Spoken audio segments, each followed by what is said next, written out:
What's that sound? Seems like it's coming from that bridge.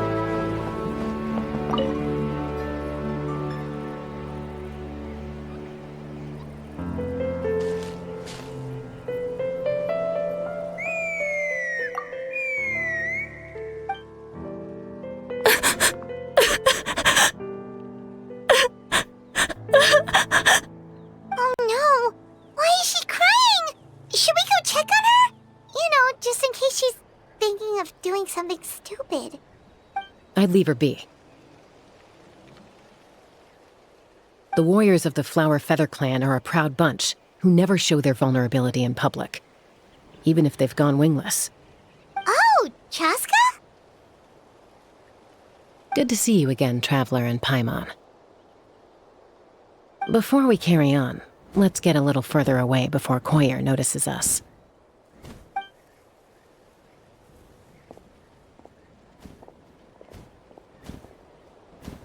So, that girl on the bridge, Koyer, you said? Should she really be on her own right now? With the mental state she's in, it just seems risky. Don't worry. That's exactly why I'm here. Elder Alpa sent me to keep an eye on her. If she does attempt the unthinkable, I'll swoop in and catch her. I doubt it'll come to that, though. She's a fighter. A warrior, in fact. One who aimed for the sky. However despondent she might feel now, I'm confident she'll get through it. Well, in the Flower Feather clan, there's an elite flying squad made up of Kukasaur riders. But it's an extremely selective squad. To become a rider, you need to undergo a trial where you not only demonstrate mastery of the relevant skills, but also win the approval of the Kukasaurs. Very few candidates make it through the process. Koyer has spent years training for her most recent attempt, but unfortunately she didn't pass. So it's not hard to see why she's so upset. Sometimes, after multiple failed attempts to pass the flying tests and win the Kukasaur's approval, people get so disheartened that they give up on their dream to soar the skies. They resolve to quit trying for good. We call those people the wingless.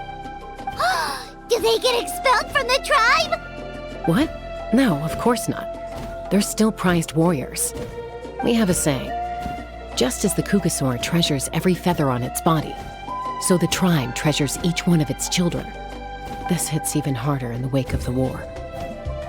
All of our young warriors carry the future of our tribe on their shoulders.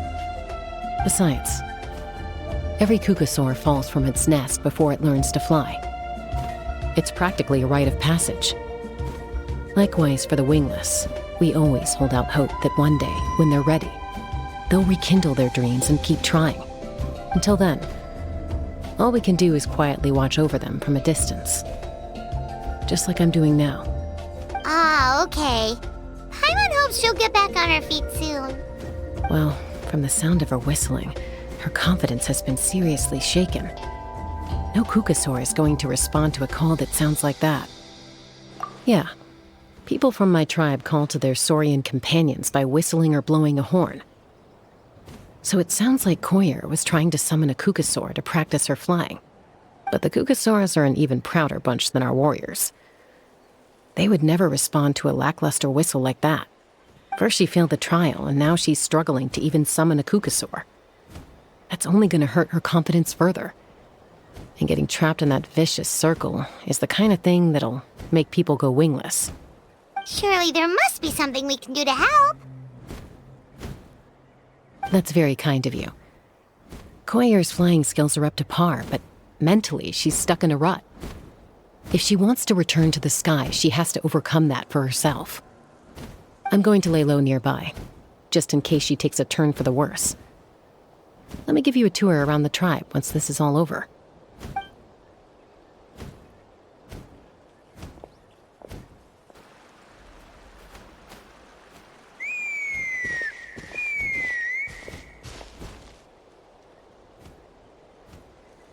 Koyer still isn't giving up. Even though Chasca said that she has to do this by herself, Paimon can't help feeling like maybe we can nudge her in the right direction. What if we could get a Kukasaur to fly up to her? That might give her the confidence boost she needs.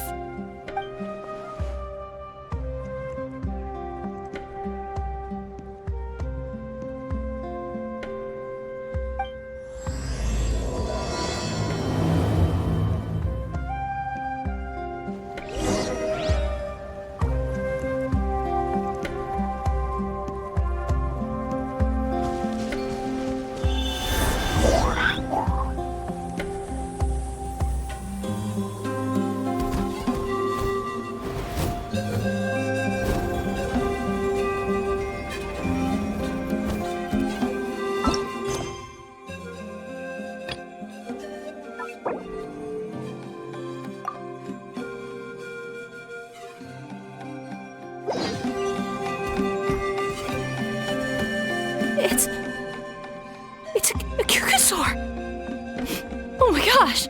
Is this really happening? I did it! I summoned one!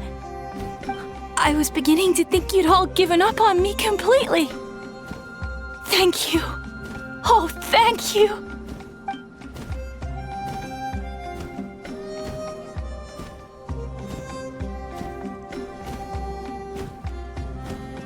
Excuse me? Would you mind if we did some flying practice together? Right now? I think I know where I went wrong in the test now. I need to maintain a higher speed on my turns. So, I just gotta practice my bell tail slides and split S maneuvers.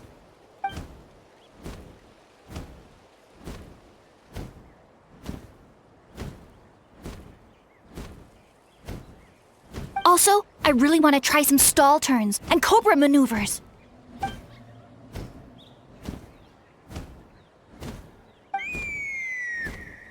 Huh?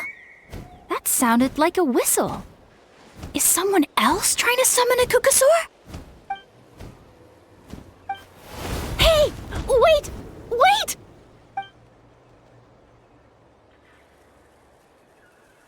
Do you think Koyer's feeling better now? Let's go back to that bridge and check.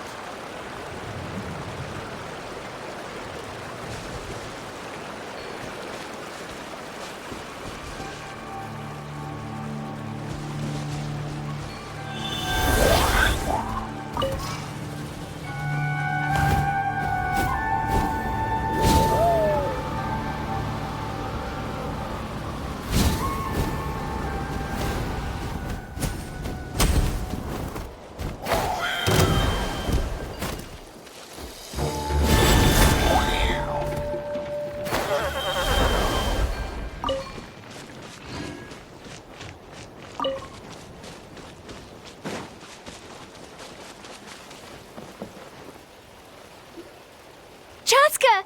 I summoned a Kukasaur! They do still respond to me after all! Although, unfortunately, someone else summoned it away again before I had a chance to go for a flight. Oh, really? That is unfortunate. But if you can do it once, you can do it again. Keep at it, and you'll pass the trial eventually. You're right. You know, I almost thought about giving up, but I'm glad I didn't. Hey, Chasca, how's Koyer doing? Huh? Who are you? And how do you know my name? These are my, friends. The Traveler and Paimon. You came up in conversation the other day because I was telling them about up-and-coming warriors in our tribe. Oh, the Traveler, huh? So that's you. What do you mean up-and-coming? I'm closer to being wingless than I am to passing the trial. Anyway, we haven't met before, have we? You look so familiar somehow. Maybe you saw him in the stadium? Or anywhere, really. He's been all over Natlan lately, so it's not surprising that you've seen him around. If you say so. Koyer, Chasca.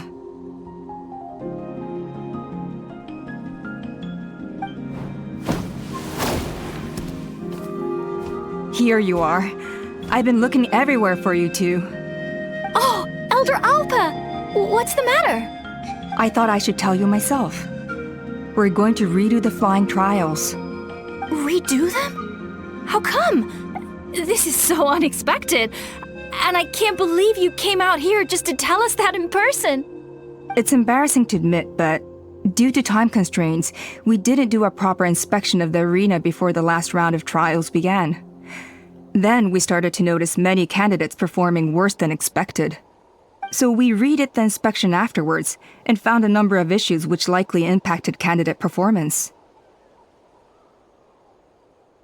This was entirely our mistake, and I apologize unreservedly. I know it doesn't make up for it, but I thought bringing you this message in person was the least I could do. Oh, okay. Chasca, these people you're with, are they the Traveler and Paimon? Huh? You've heard of us? I have indeed. Gathering intel is an essential part of being a warrior. Plus, you've already made quite a name for yourself in Natlan. Actually, I've been meaning to invite you to enjoy our tribe's hospitality for some time. Hospitality? Oh, that includes food, right? Of course it does. If you let us host you, you'll be treated quite lavishly. Mighty warriors are highly revered in our tribe. Besides, we still owe you for your help during the war. Without you, we would have suffered far worse at the hands of the Abyss. So I like the chance to show you our gratitude on behalf of the whole tribe. Mighty warriors, plural? So Paimon counts too? Paimon's starting to like you a lot. That should go without saying. Your flying skills are the envy of our tribe. The Flower Feather clan seems like a really nice bunch of people. We definitely need to take her up on this offer. Well, I'd love to stay, but I'm afraid I still have to inform the other candidates about the retrials. With our younger generation's future on the line, there's no time to lose. Wait, Elder Alpa! Let me help! The sooner everyone gets the news, the better! Very well. In that case, Chasca, could I leave you to entertain our guests? Sure thing. Okay, let's meet by the obsidian totem pole later. Collier, let's get going. Okay.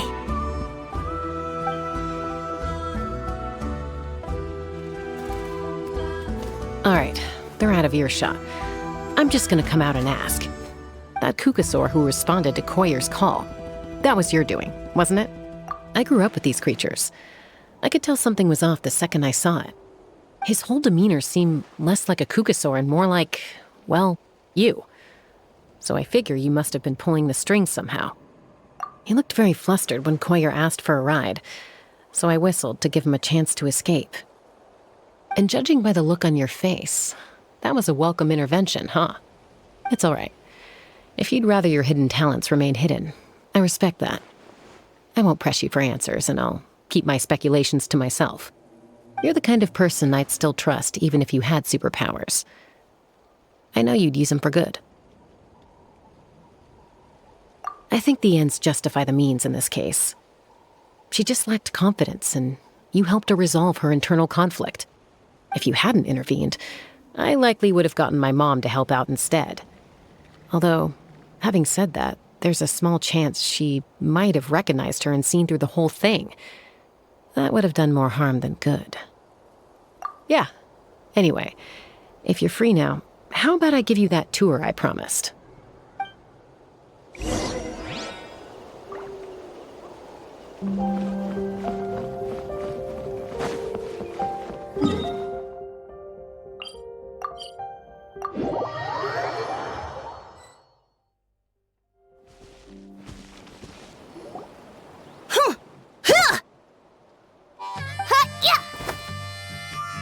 Ready? I'm gonna get you! Uh-oh. Are they fighting? Should we try and break them up? They're fine. Just doing their daily combat training. Combat training? A little young for that, aren't they? Not to us. We're a tribe of warriors. In ancient times, we were the most elite troops in the nation, responsible for patrolling and defending all of Natlan. And even though times have changed, we've kept our martial spirit alive. Hey, is that Chasca? Chasca, you're back! Oh, can you come train with us? Now's not a good time, I'm afraid. I'm showing the Traveler and Paimon around. Maybe next time. The Traveler and Paimon? Wait, you mean that legendary warrior and legendary flying expert? Legendary? Yep, that's us, all right. Awesome. It's so cool that you can fly without having to ride a Kukusaur. Even Chasca could only do that for short distances. Mr. Traveler, can you teach me some cool sword tricks? Oh, Mr. Traveler! My family shop makes the best volcano cake! You gotta try it! Let's behave ourselves, everyone. These people are here as our guests. They're going to meet Elder Alpa in a few minutes anyway. Kotini, instead of being jealous of other people's talents, why not work on developing your own? Kapak, there's no point in trying any cool sword tricks until you've mastered the basics. Have you done all your sword drills today? and Yatlan. Easy does it, okay? Not every conversation has to turn into you plugging the family business. Okay.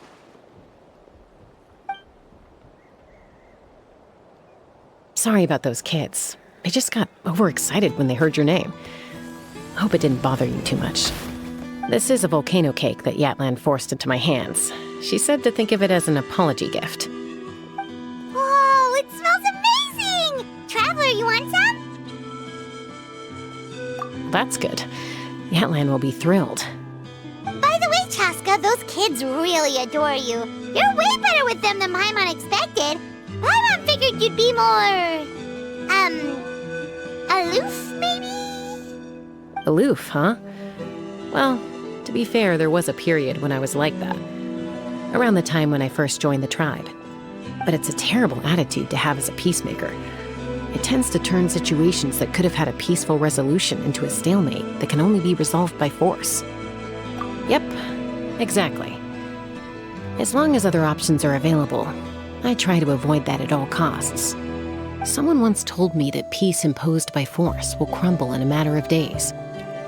But peace achieved through genuine dialogue actually benefits both sides, even if sometimes the parties are only willing to negotiate because they're both armed to the teeth.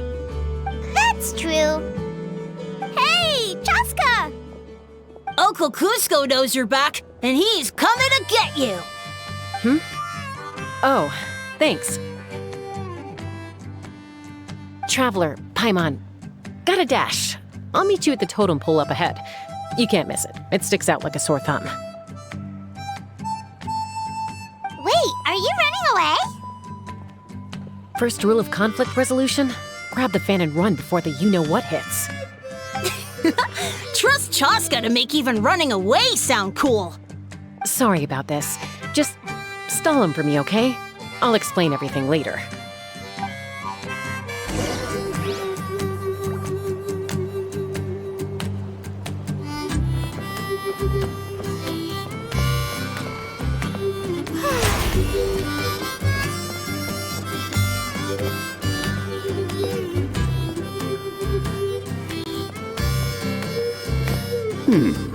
A golden-haired outlander and a white flying object. You must be the traveler in Paimon. I heard Chasca was with you, but I suppose she's run away again, has she? Sorry, who are you? Who am I? Only her father. She's supposed to go for a checkup every 3 months to see how her abyss condition is doing.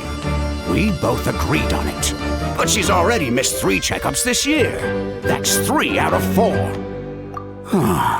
Yes. She got exposed to abyssal energy as a young child. Then her birth parents abandoned her. It's lucky those wild cuckosaurs found her when they did, or she wouldn't have made it. They took her under their wing and raised her as one of their own. Eventually, some riders out on patrol spotted her and brought her back to the tribe. But she was practically feral at that point. The moment you took your eyes off her, she'd be getting herself into a fight, or she'd run away to be with the Saurians. She seemed to prefer them to her own kind. She might as well have been a Saurian in human form. That must be the aloof period she mentioned, right? We later discovered that her exposure to the abyss had planted seeds of conflict in her heart. So, we started trying to bring it under control. But ultimately, she's the only one who can control it. Anyway, she's much more human these days. Yeah, don't worry about her. She seems pretty stable to Paimon. She's probably only avoiding the checkups because she thinks it'll stop you guys from worrying about her. Yes, I'm well aware of that. She knows she needs to be careful. If her condition ever took a turn for the worse, she wouldn't be brushing it aside like this. It's just, every checkup she's been to, they find new cuts and bruises.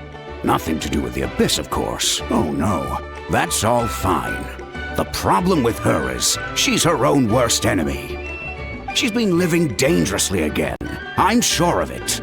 That's why she's avoiding the checkups. She wants to hide it from us. Yeah, Oh. In the past, she always had Koichi to keep an eye on her.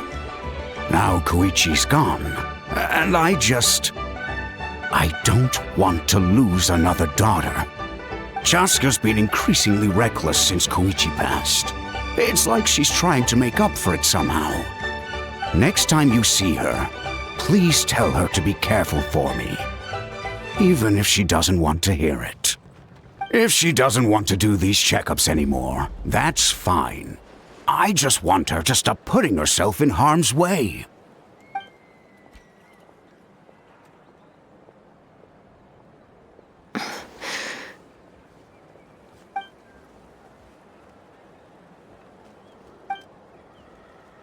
Whoa, where did the time go? We should be back up with Chasca before it gets any later. To get to the totem pole, we need to head north, right?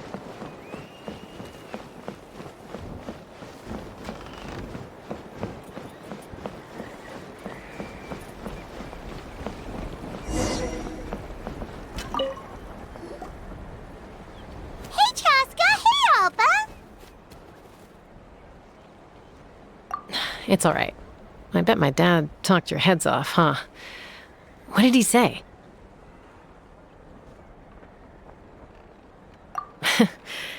I was sometimes a little impulsive back then. That's putting it mildly. The memories. It feels like it was only yesterday when we brought you back and had Cusco and his family take you in. Back then, no one imagined this feral child would grow up to be the strongest warrior of the Flower Feather clan. Huh? You were the one that brought Chasca back to the tribe? That's right. Elder Alpa was already a veteran rider by then. She spotted me while patrolling from the skies and tracked down my Kukasaur mom. Mom agreed it was time I tried to re-enter human society. But I didn't know the first thing about being civilized. I clashed with everyone who had to deal with me. And look at you now, renowned throughout the land as a peacemaker. How time flies. When the day comes that I can't fly anymore, it will be up to you to look after our tribe and our flying squad. You know me, though. I'm not a natural commander. I'm better off as a lone wolf on the front line. So stick it out at least a few more years, okay? Give Koyer and the others time to come into their own. Oh, stop. Wait, so isn't the leader just the strongest warrior in the tribe? At least Paimon figured that's how your tribe would work. Strength is certainly a core tenet in the Flower Feather clan. But strength means far more than martial prowess alone. If it all came down to individual strength, I'd struggle to call myself a warrior, let alone a member of the flying squad. Any fighter in the tribe could take me down. Well, sorry to disappoint you. It was something I aspired to at one point. So much so that I went adventuring in the Cinder City, Ochkanatlan, to try and prove myself. But it was foolish of me. I wasn't ready. I came back empty-handed and seriously injured. The fact that I survived was something, I suppose. But after that, I never seriously considered myself a strong fighter. And yet, you still managed to become the leader of the flying squad, thanks to your experience and determination. All while battling those old injuries. Don't you think that's a display of strength in its own right? Let's shelve this discussion for now. Traveler, Paimon, there are some simple refreshments on the table. Please help yourselves. Yes! Paimon was waiting for that part! They were for the snack stomach. The refreshment stomach still has plenty of space.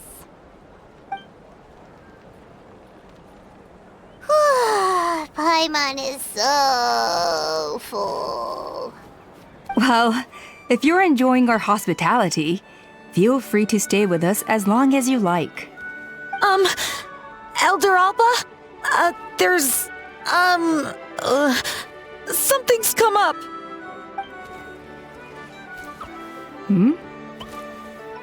What happened? Is it serious? Shall I deal with it? It's... Some merchants showed up, not from our tribe. They said they're here to discuss some potential collaboration with us. Why now? This is terrible timing. There are a few wingless that we haven't managed to reach yet, and we still haven't inspected the retrial arena. Let me handle the other errands while you meet with the merchants. You shouldn't be trying to do everything at your age. You should help too. Seems only fair after all that food we ate. Huh. Well, much obliged. Chasca, the remaining wingless are all people you know. Let's see. Pishika now manages the floating target balloons. Waska's probably still addicted to Eyes on the Feathered Prize, and Junam spends her days up on the flying platform, staring at the Cinder City. I'll leave you to tell them the news.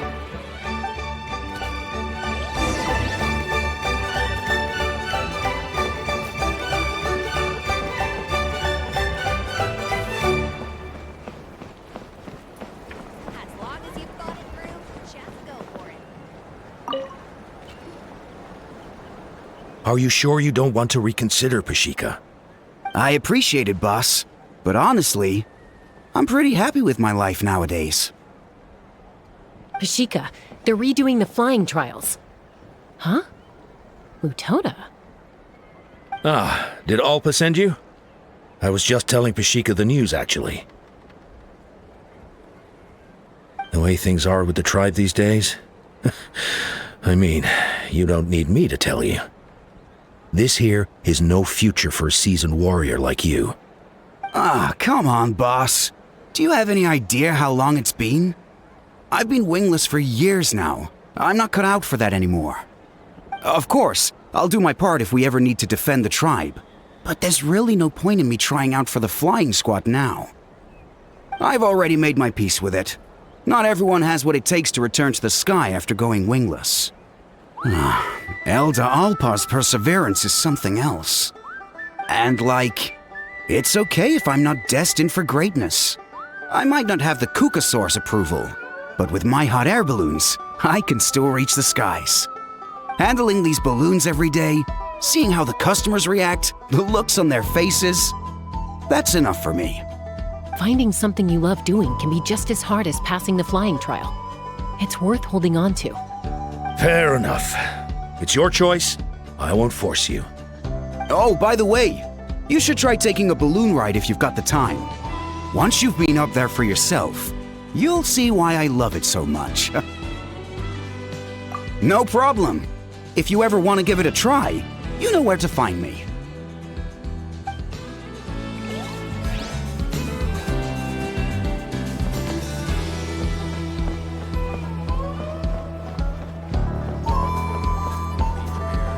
Let's stay safe.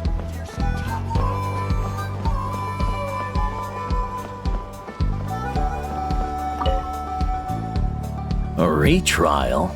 What's the point? I pretty much treat life like it's a game. No Kukasaur is ever going to approve of that, no matter how many times I try. Waskar, I can assure you, Kukasaurus wouldn't judge you for something like that. Well, they must be judging me for something. Maybe I lack fighting spirit, or just don't have the talent. Not everyone's a natural like you. Don't waste your time on me. You'll have better luck with the ones who still have their heads in the clouds. In the meantime, I think I'm going to treat myself to a few more games of Eyes on the Feathered Prize. Yeesh, there's wingless, then there's being a total lost cause. You used to be a fierce warrior, actually. But fighting spirit alone won't win you the Kukasaur's approval. Are all Kukusaurs so strict? The ones in floating target balloons and Eyes on the Feathered Prize seem pretty chilled out. It's one thing to hang out and have fun, but quite another to take to the skies with a human life on your back. Giving a ride to someone who's unqualified endangers not only the rider, but also the Kukasaur themselves. If the rider makes a mistake, they both suffer the consequences. So we have a mutual understanding with the Kukasaurs. If someone isn't up to standard, we have to reject them. Even if it means breaking their hearts.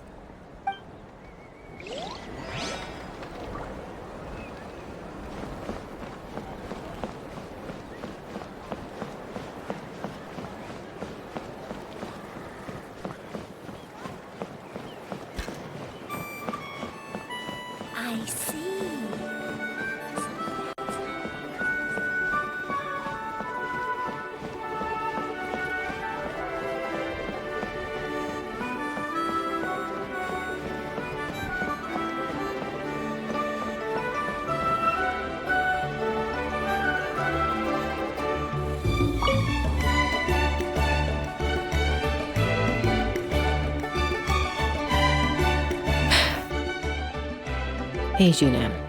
Gazing out at Ochkanatlan again, huh? Chasca? What are you doing here? Is something up? The flying squad is hosting retrials again soon. Want to give it another try? Maybe you're forgetting the definition of wingless. I've failed so many times already that I've decided to call it quits for good. I'm done. Elder Alpa always goes out of her way to come and tell me when a new trial is coming up, and it's nice of her to think of me. But nothing's gonna change. I'm not going to suddenly pass just because they're holding another trial. They're making some big changes to the arena this time, so the flying experience should be smoother than before. Koyer's gonna try again. No, forget it. If I was genuinely good enough to make the squad, the location shouldn't affect my chances. A true rider can fly confidently whatever the conditions, like you and Elder Alpa. Junan! They're redoing the... Huh?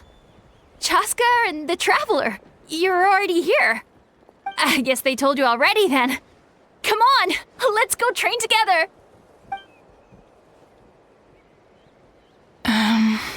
I'm gonna sit this one out. What? Why? But you've always looked up to Elder Alpa.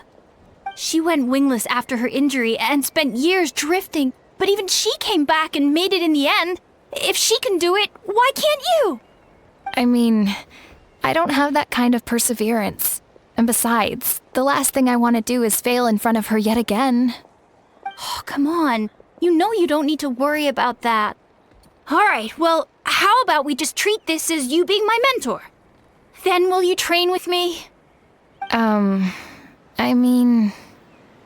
Enough umming and ahhing. Let's just get up in the air and figure it out as we go. Wait! Hold on, slow down. I can't keep up. Well, that's one way to do it. They've been best friends since they were kids. If anyone knows how to get Junan out of a rut, it's Koyer. You helped Koyer deal with her internal conflict, and now she's done the same for someone else. You know, people often talk about how one conflict leads to another and so on. But sometimes in life, things spiral in a good direction instead.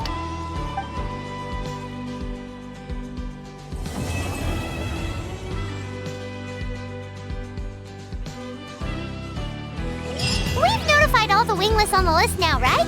Where to next? The trial arena. It's not far from the tribe.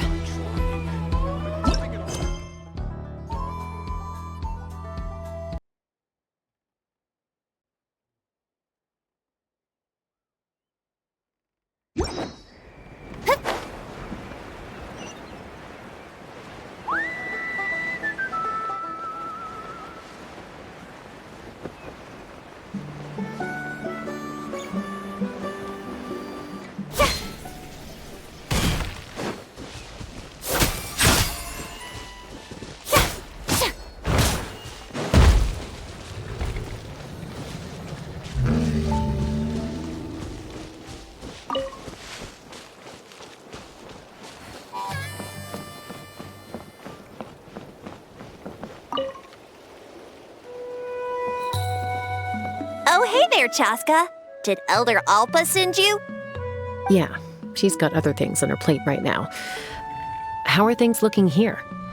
Well, the inspection revealed numerous blockages all over the trial arena. It looks like they're the result of ley line disorders caused by repeat abyss invasions. Theoretically, we just need to clear those obstacles, and the arena will fill up with gaseous phlogiston again. But that's proving difficult to achieve in practice, for all sorts of reasons. Why don't you head on down and check things out for yourself? Feel free to ask the staff for more details.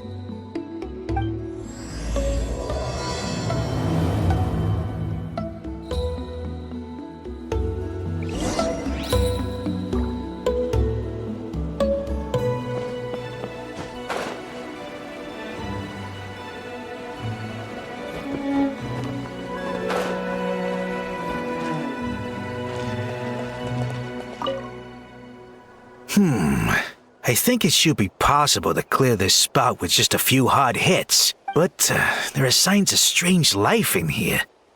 Meddling with it might be dangerous. Let's fly!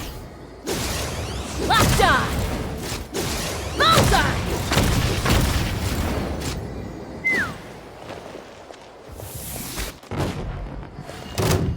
Hey! Monsters! Tell me what you see. Not too far now. Silence!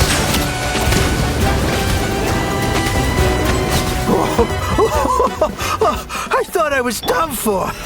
Oh, this spout should be good now. Thank you very much.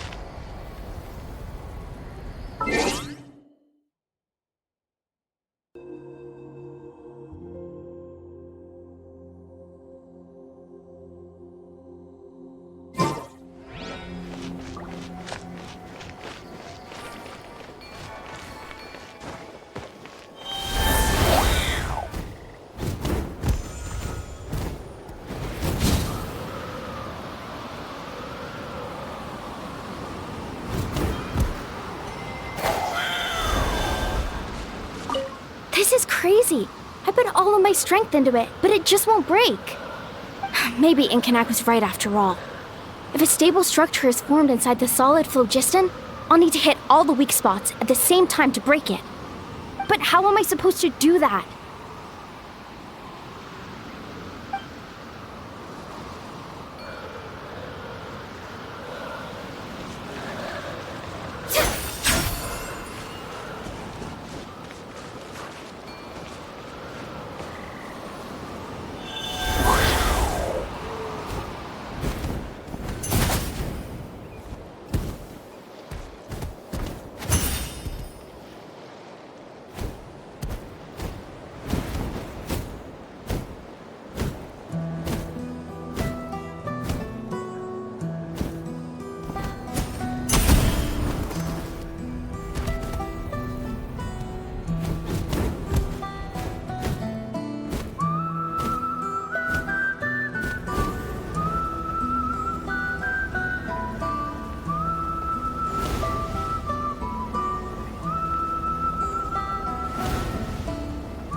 Oh, are you here to help?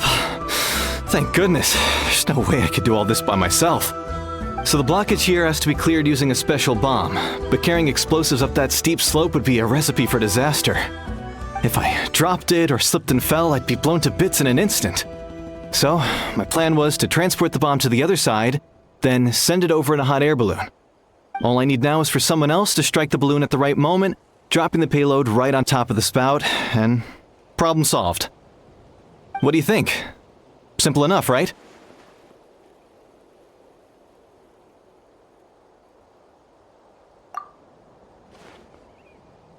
Huh? Oh, that one.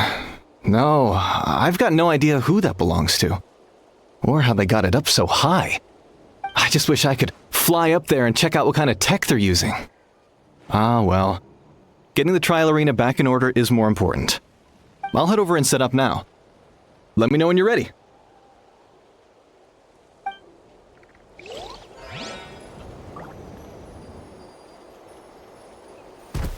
All right! Get ready!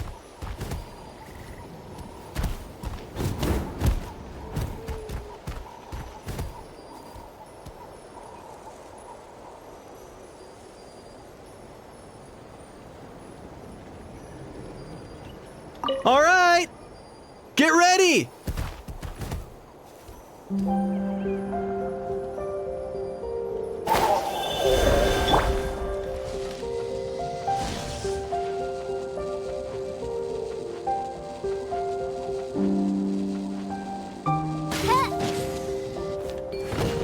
gaseous phlogiston is being replenished.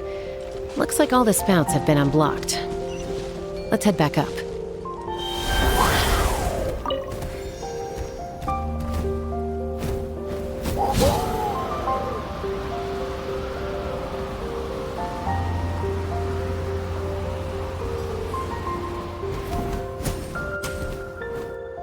Wow, you took care of everything in no time at all. Incredible work. Now we just have to wait until the gaseous phlogiston is fully replenished. Then we can kick off the retrials. Actually, Inkanek, I'd like to do a test flight first, just to make sure we're not missing anything. Could you arrange that for me? Huh? But you only just finished getting the arena ready. There could still be other hazards we're unaware of. All the more reason to have me test it out. Think of it as another inspection. I guess you're right. With your flying skills, you won't be in any serious danger, even if there are hazards we overlooked. The conditions in this area seem a little unstable, but a test flight is the only way to catch any lingering issues. All right, I'll get things set up for you. Just let me know when you're ready.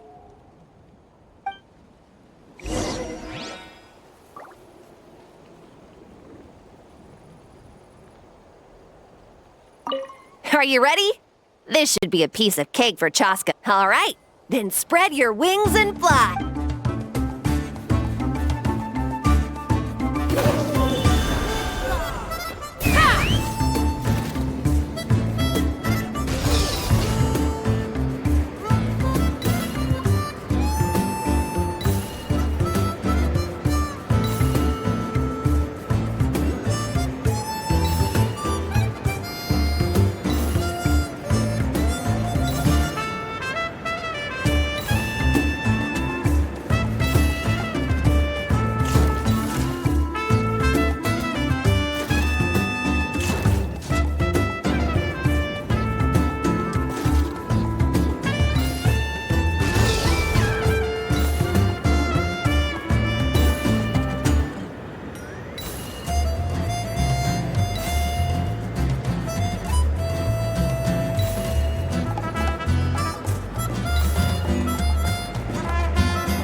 That was amazing. Paimon couldn't take her eyes off you.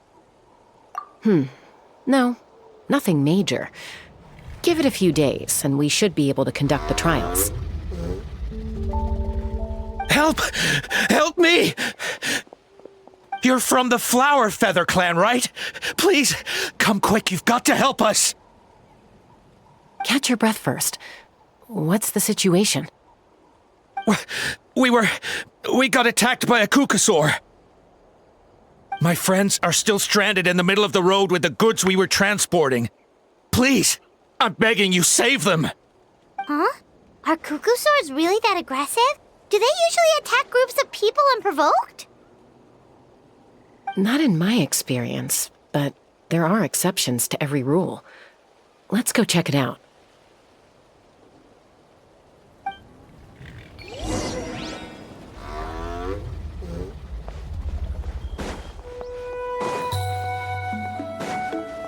Ouch! I've never seen such an aggressive Kukusaur.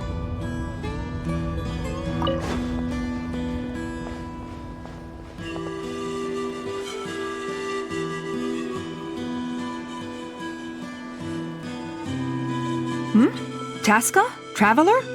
This is a surprise. Elder Alpa? Huh. So, where's this aggressive Kukusaur we've heard about? Already flew away. Looks like it backed off once it realized that reinforcements were coming. So why do you think it attacked these people in the first place? Was it after the food? No. These merchants are even transporting food. Ah! Thank goodness! The phlogiston wings are intact! Phlogiston wings. Thank you so much for coming to our rescue. These phlogiston wings are our most prized goods. If anything happened to them, it would ruin us. Wait a minute. Are you the merchants that were looking to collaborate with us? Wormy told me about you. Yeah, that's us. So I take it you're Elder Ulpa? I am. You must be exhausted from your journey, not to mention shaking up from the attack. Let me bring you back to our tribe to rest. We can talk business after you've recovered. But Elder Alba, what about the Kukasaur attack? Well, our guests here weren't seriously injured, and their goods are intact. Perhaps that Kukasaur was just having a bad day. There are so many of them around here. You'd expect something like this every once in a while. I don't think we need to pursue it any further. More importantly, how are the preparations for the flying trials going? Is everything in order over at the arena? Huh? Did you say flying trials? What a coincidence! Sounds like a perfect use case for our phlogiston wings. You'll be pleasantly surprised by what they can do. Oh, really? Now I'm intrigued. Well then, let's forget all about this Kukasaur attack for now. We have some serious business to discuss.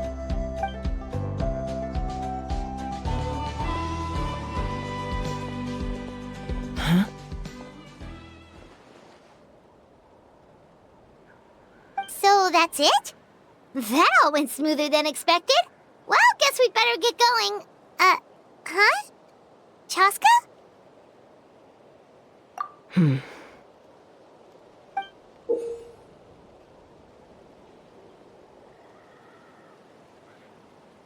A blood-stained feather.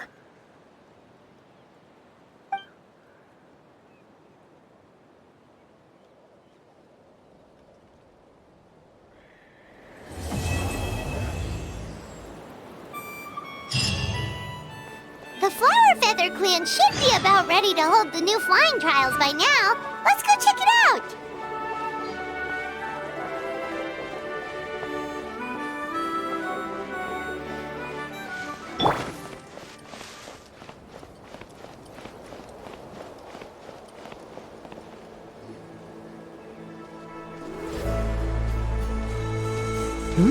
Ah, Traveler and Paimon.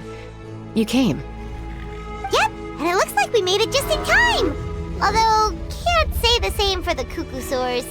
Bit of a low turnout, huh? Yeah, you'll see why soon enough. All right, get ready. 3, 2, 1, fly! Whoa! We're really flying! I feel light as a feather. I'm flying without a Kukasaur. These phlogiston wings are awesome! What's going on? Paimon can barely believe her eyes. How did they fly all on their own? The merchants we ran into that day were selling a product called phlogiston wings. It's a flying machine worn on the back. To operate it, you just use a handheld trackball that controls the flow of gaseous phlogiston. That's incredible! Yeah, if our tribe, if Natlan mass adopted this technology, it would revolutionize our mobility and responsiveness in times of crisis. Just think of the countless tragedies that could be averted. I feel like I'm dreaming. Did I really just fly on my own without the help of a Kukasaur? You'd better believe it! Plus, you just passed a flying trial! Right, Elder Alba? Elder Alpa? Should this really count as a pass? If we did the trial using phlogiston wings? Why not? The scoring rubric is about flying performance. It doesn't specifically say you have to ride a Kukasaur, does it? Yeah, maybe, but... I mean, even Chasca had to ride a Kukasaur in a trial, right? And the whole point of the trial is to test both your flying technique and your ability to work with a Saurian companion. Well, if we can fly by ourselves, maybe we don't need to test the ladder anymore. Chasca, Traveler, what are your thoughts on this new invention?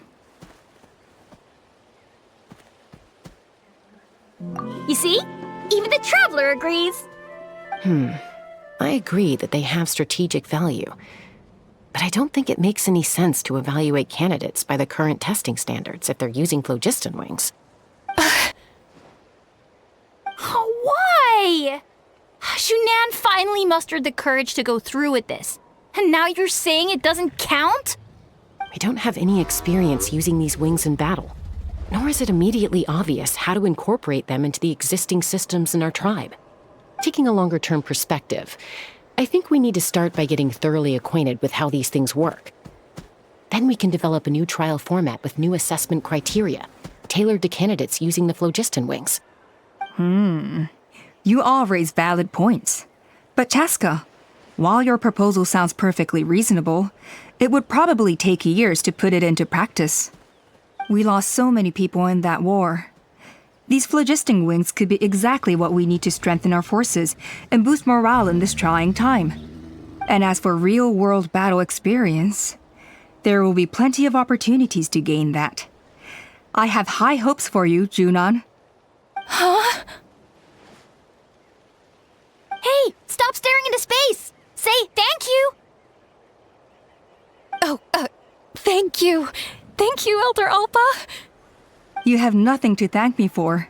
Remember, the way you got your wings back was by relying on yourself. Oh, Elder Alpa! Bad news!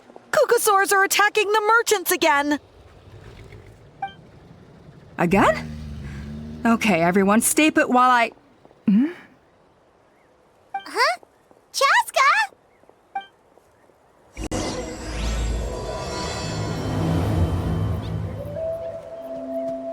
Why did Chasca rush off like that? And then Elder Alpa and the others too? Anyway, let's go see what this is all about.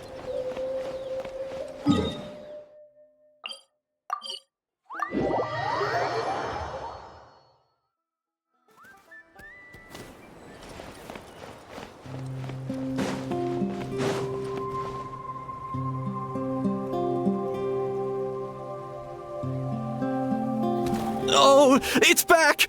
It found us again! Run! Get out of here! Curses. She's really riled up this time. Hey! Stop running! We'll never outrun a creature with wings! Get back here and let's fight! Stop! All of you! Chasca! Oh, wonderful! Quick, get rid of that thing!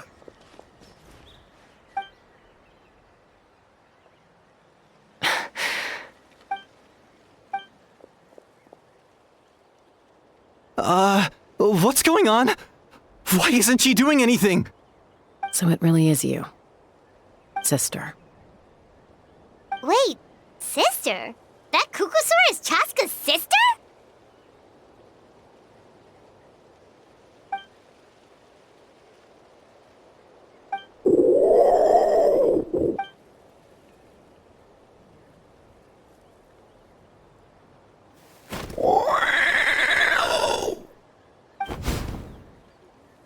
Koya, wait! Is Chasca gonna be okay? Should we go check on her?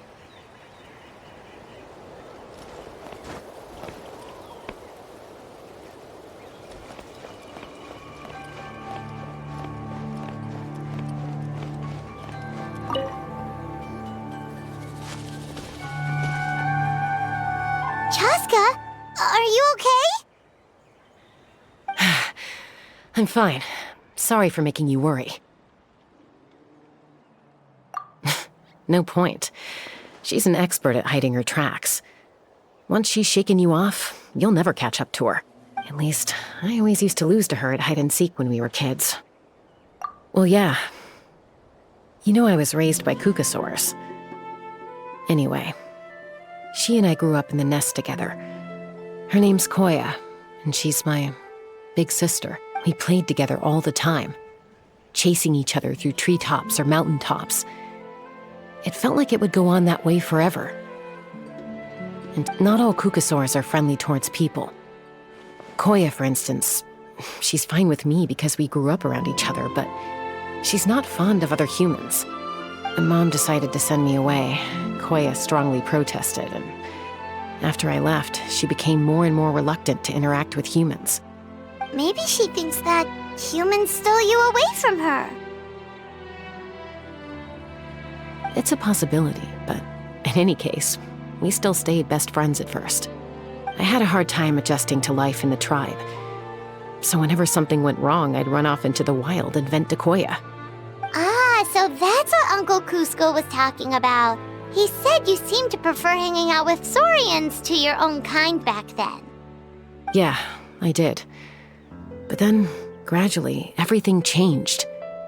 With a new mom and dad, a new tribe, and Koichi, I started getting curious about these humans and made an effort to understand their behavior. The more time I spent with them, the less I spent with Koya. And then, one day, it was Koya's turn to leave the nest. She sought me out and asked if I was willing to leave the tribe and go live in the wilderness with her. As far as I can remember, that was the first time she ever approached a human settlement on purpose. So, how did you answer her? Well, I wouldn't be standing here talking to you if I'd said yes. No, I was torn. On the one hand, I'd already made up my mind to embrace my new family and accept my human identity. But I also knew that Koya wasn't a fan of humans, and I didn't want to disappoint her. She took my hesitation as an answer.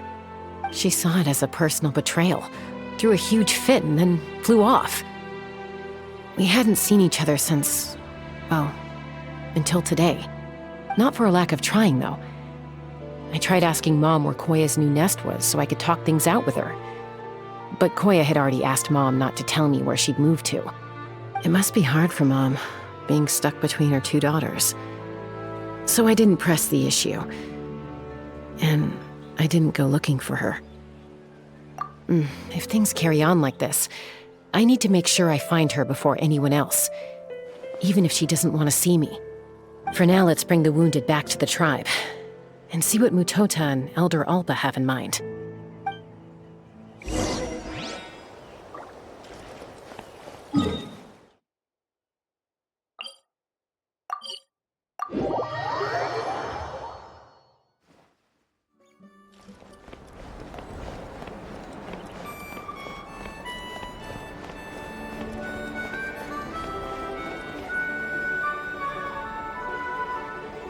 So, I hear there's been another Kukasaur attack. Ha! I knew it! They're wild animals, and they can't be trusted. Hey, show a little respect. The Kukasaurs are our partners. Maybe in the flying squad, but they don't give a hoot about the rest of us. Well, now that we have the phlogiston wings, do we even need the Kukasaurs anymore? Are you kidding? How are we supposed to protect our tribe without them? I didn't mean it like that. Huh? Protect our tribe? Or are you just scared that your precious flying squad will lose its prestigious position? You take that back! Things are changing so quickly. Chasca, there's a conflict emerging there. Aren't you going to nip it in the bud? The whole tribe's talking about this now. Breaking up a single fight won't solve anything. The real source of conflict here is the phlogiston wings, and what happened with Koya. On any other day, people would just brush this attack aside. After all, clashes between wild Kukasaurs and humans are no more common than those between people. But now that the phlogiston wings have entered the equation, it's sparked a debate over whether our tribe needs the Kukasaurs at all. I worry that we risk repeating the mistakes of the Cinder City. Back then, Lord Ochkon's hatred of the Saurians nearly destroyed the peace forged by the Pyro Archon. Chasca, to prevent things from deteriorating further, I'd like to task you with restoring peace to the tribe. I will. Traveler, you've already done so much for Natlan, and the Flower Feather clan has no right to ask more of you. But thank you. And don't forget about Paimon. Just leave this to us. This whole situation has unfolded so quickly that it's put us on a back foot. To tell the truth, it makes me a little suspicious. You think someone might have orchestrated all this? It's possible. Leave it with me. I'll look into it. Also, Chasca, could you try to keep a low profile while you're out there digging around? We don't want to give our hand away. I'll do my best. Okay, so where should we start? This all began with Koya's attacks. If we can find out what led her to do it, that should give us something to work with. Unlikely. Given how she reacted when I showed up, I don't think she's forgiven me. If you want to resolve a conflict through dialogue, sometimes you need a third-party facilitator. Let's go see my mom.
Wow, so this is where you used to live as a child?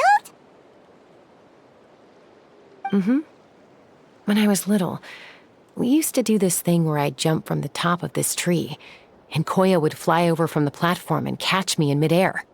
Or sometimes we'd both fly from the treetop together, and then after some aerial maneuvering, she'd throw me up onto that platform. After we got a bit older, we went to the nearby shores looking for even greater heights. Stop! You're gonna give Paimon a heart attack! Oh, really? I just thought it made a fun story. What? You too? All right, fine. Let's focus on the matter at hand.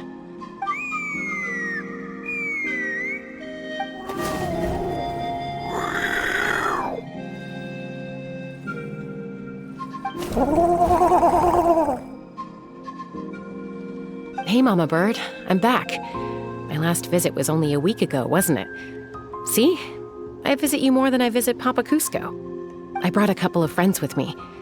These are the Traveler and Paimon. Traveler, Paimon, this is my mom. Her name is Chimpu.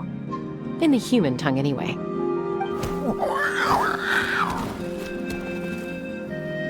Hi! No, not really. I don't speak it as such, but I can sort of get the gist. Although only with Mom and Koya, since I spent my formative years with them. Even then, it's basically a best guess based on their sounds, body language, and expressions.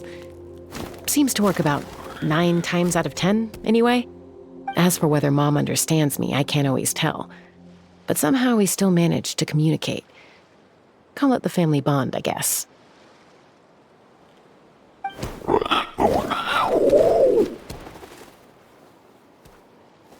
Don't worry. I'm doing well, but I think Koya might be in some trouble.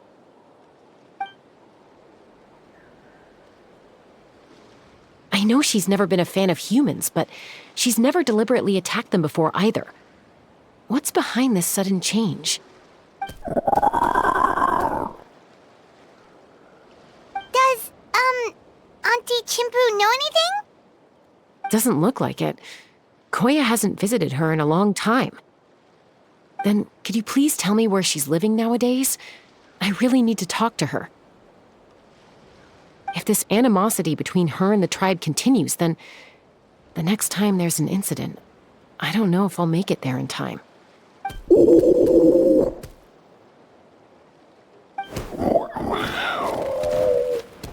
She said she'll take us there.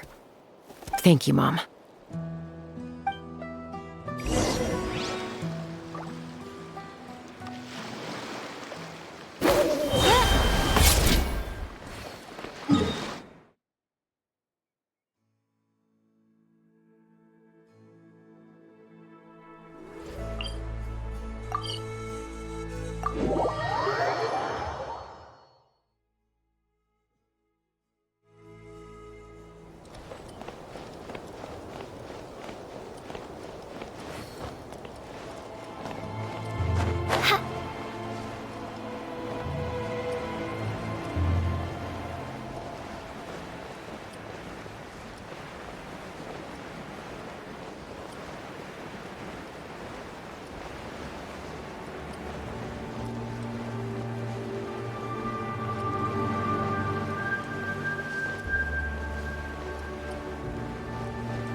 This is a really remote location. Guess she was trying to get as far away from humans as possible. We stay here? Okay. Got it. Traveler, Paimon. Mom says we should stay out of sight for now. She'll talk to Koya first. Koya is very hostile toward humans right now. So if we show up unannounced, it might just make things worse.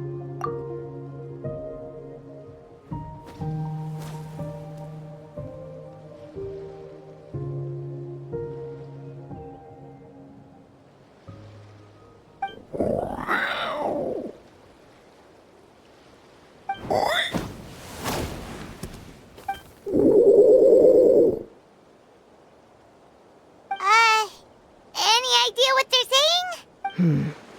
Sounds like things are more complicated than I imagined.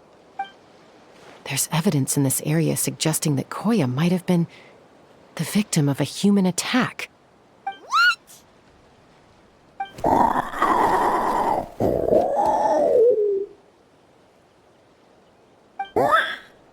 No!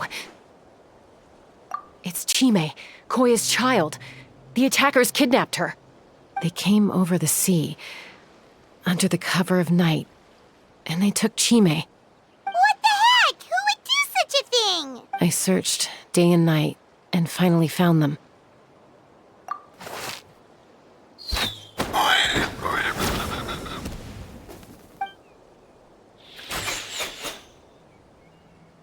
Oh, yeah! T'Pol's contraption is working like a charm. Got her in one.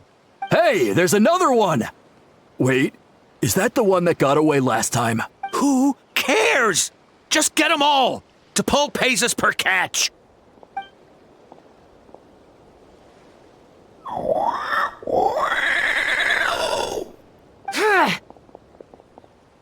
Chasca! Chasca? How do you get here? Quick, stop her! Don't you even think about running away!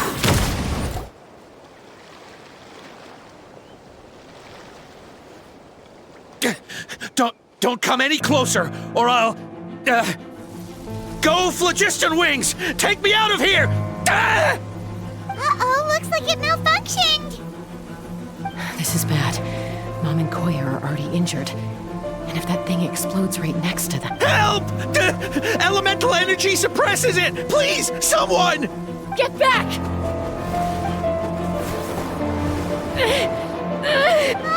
It's still going, and it's getting worse. Guess we need a more permanent solution. All right then.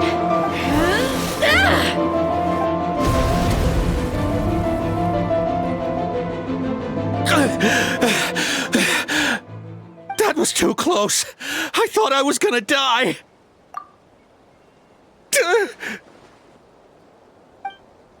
Answer us honestly. Were you the ones who attacked Koya before?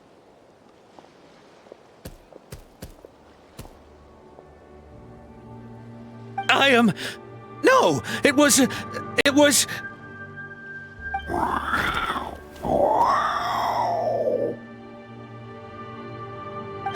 Well, she says it was you. Just tell me, who sent you here? It was T'Pol. He told us to catch all the wild Kukasaurs we can find. And he also said that this Kukasaur has become a thorn in his side, so it needs dealing with urgently. T'Pol? Huh.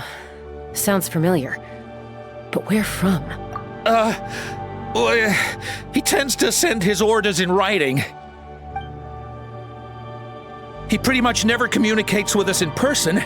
When he does, he wears a mask to hide his face. And whenever we trade Kukasaurs for Phlogiston Wings, we deal with his henchmen. So you didn't even make those wings? All we did was slap some labels on them and transport them over here, to make them look like they're imported. To make it harder to trace their origins. I don't know, honest! Well, that's mighty convenient, huh? What about if I held a gun to your head? Would that change your answer? No need. I'm sorry. I'll tell you everything I know. T'Pol doesn't tell us much, but he always stresses that he wants them alive. So that gives us some clues. This is just a best guess, of course, but we suspect that the gaseous phlogiston stored in the trackballs is drawn directly from the Kukasaurs. What?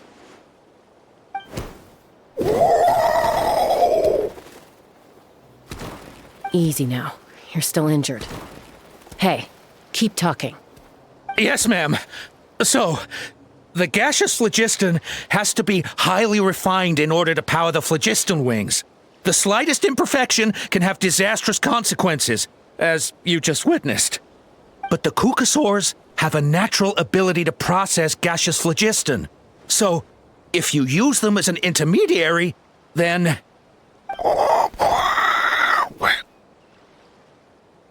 That's enough. So the Kukasaurs you took, where are they now?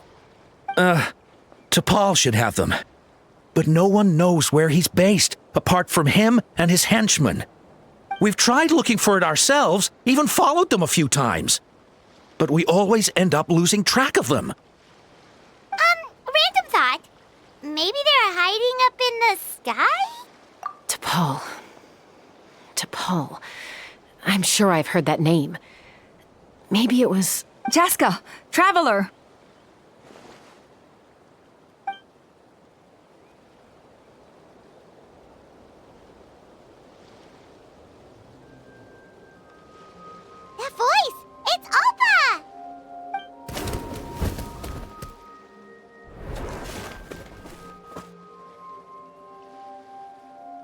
Elder Alba? What brings you all the way out here? Well, I was patrolling nearby when I heard the sound of an explosion. What's going on?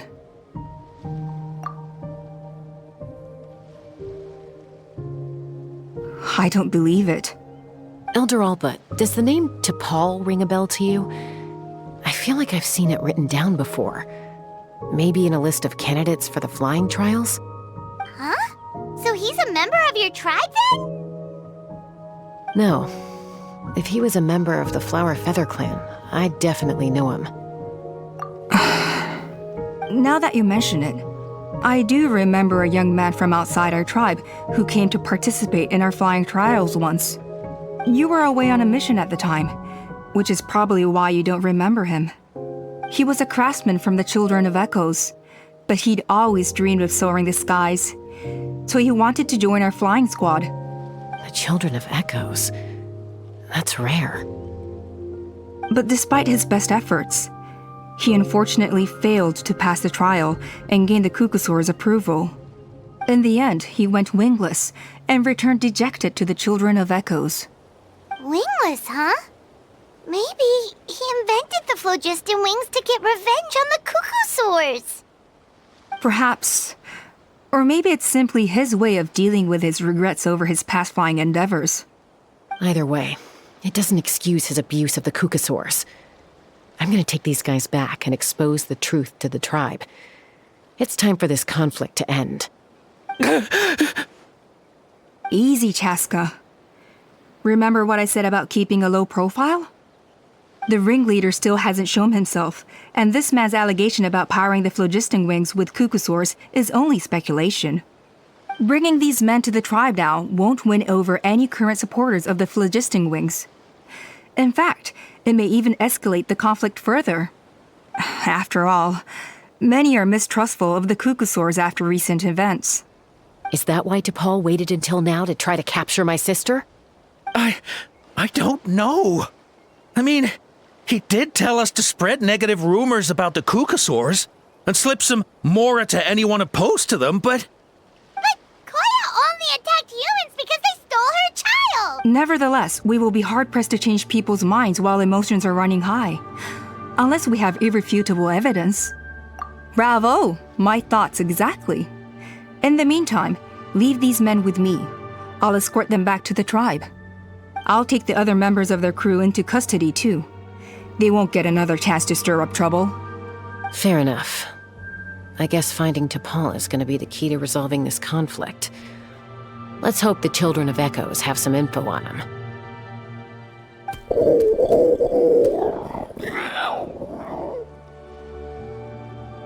Sorry, whatever it is, it'll have to wait till this is all blown over.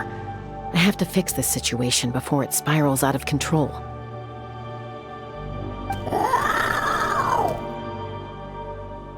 Mom, sis, rest up and get well soon.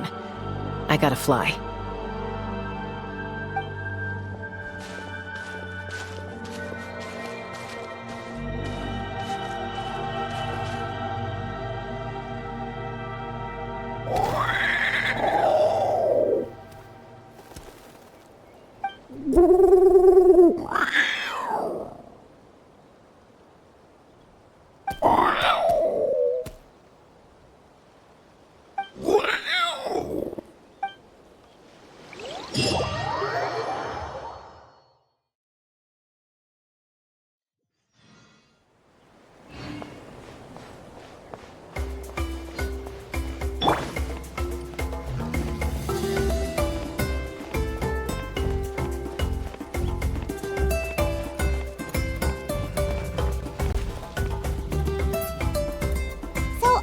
Says that T'Pol's from the Children of Echoes. But how do we track him down? Just ask around until we find him? Let's start by talking to someone we know. It'll be faster that way. At this time and place, I'll bet the easiest person to find is... Wakey, wakey, Shilonen! Oh, it's you. Okay, give me a second. I'll come down.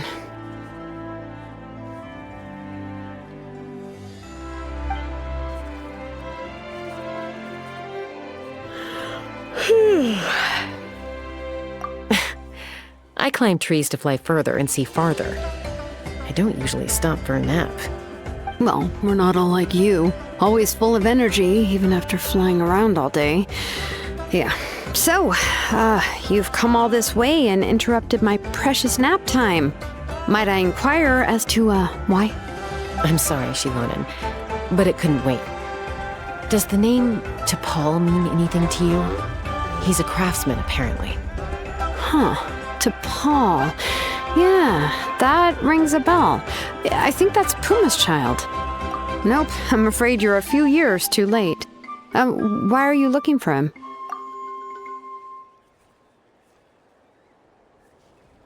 Huh, phlogiston wings. Wow, okay. The kid actually pulled it off.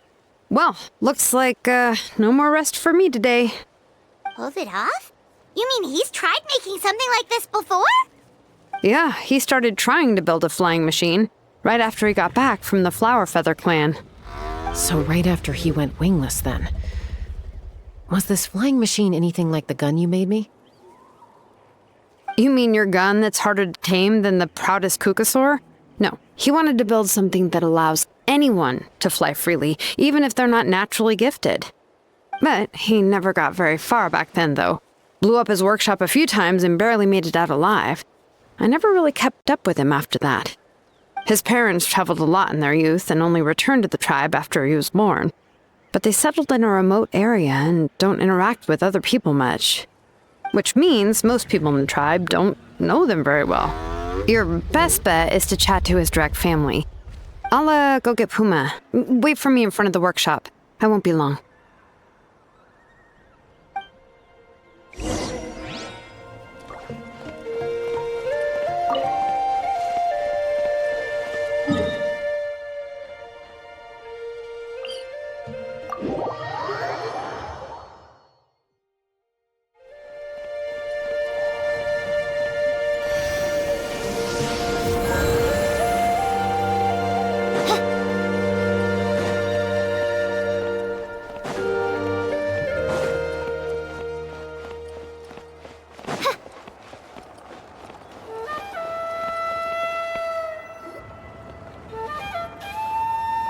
I'm back.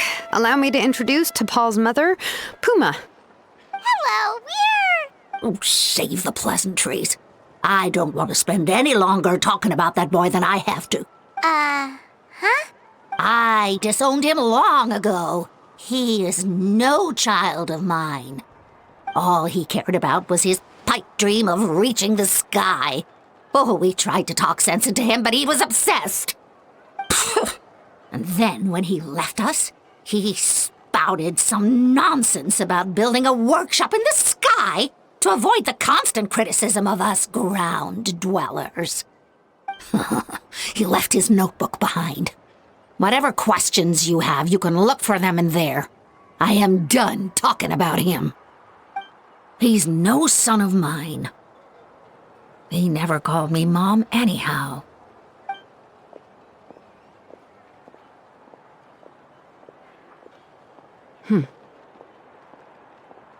Wow, they've really fallen out.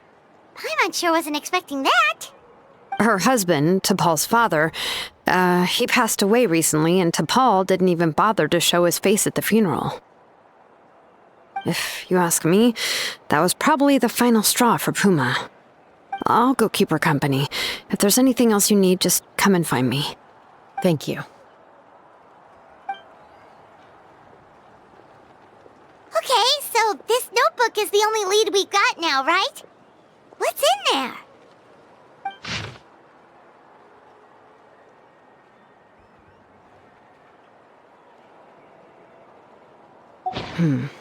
Some early designs for the phlogiston wings, and some theorizing about an airborne workshop. Ochkanatlan, the Cinder City. Looks like that's where he got his technological inspiration from. So, was he serious about the workshop in the sky? But that's such a big project for one person. Do we think he actually pulled it off? Oh, yes. The one from the trial arena that was super high up. That balloon has been there for a while, and everyone's been wondering how it got up there, but what if that's the wrong question? What if it started off even higher up, above the clouds and out of view, and it only descended to its current height due to some kind of malfunction? Part of T'Pol's workshop? Seems likely. If T'Pol's base had been hiding above the clouds this whole time, that would definitely explain why Isidore couldn't find it. I totally called it! But how do we get up there? Chasca, can you even fly that high? By myself? Possibly. But with a passenger, no chance. I doubt even phlogiston wings could take you up that high. At least, not without that relic T'Pol mentioned in his notebook. Yeah, and he's probably holding on to it.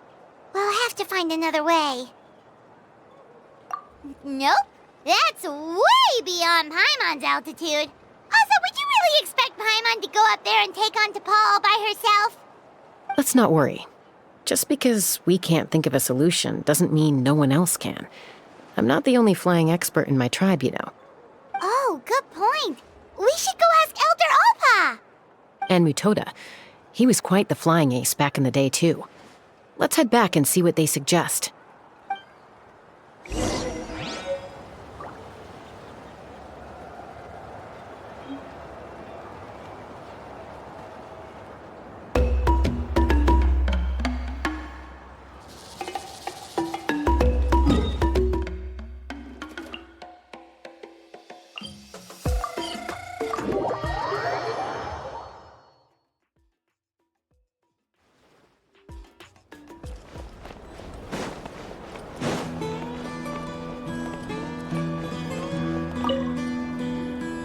Chasca, you're finally back. Things are getting really tense in the tribe. Have you made any headway with your investigation? Some people even think we arrested the merchants just to support the flying squad and crack down on the phlogiston wings. We found some promising leads, but there's a major obstacle standing between us and the irrefutable evidence we need. A relic from the Cinder City? So Och Khan's still managing to sow discord, even after all these years. An airborne workshop and a hot air balloon above the trial arena. And that's where you're trying to get to now? Neither phlogiston wings nor a Kukusaur can take you that high up. Do you really think that's where T'Pol is hiding? You know what? There might just be a way. Really? Do you still remember those spouts in the arena? When they were all blocked, the gaseous phlogiston was trapped and unable to flow. But now, it's flowing freely. If we were to block them up again... You mean all of them except the one at the very top of the arena? To build up the pressure there? Precisely. With all the gaseous phlogiston flowing through one spout, it would create a high-pressure wind current. And then we just ride it up into the sky! Yes, it has its risks, but with Chasca's abilities, I think she could manage it. It's an extremely risky approach, but I agree that it's feasible. If you want to give it a try, check with Inkanak at the trial grounds. She can explain how to block the spouts. Chasca, if anyone has a hope of seizing this evidence from the high heavens, it is you.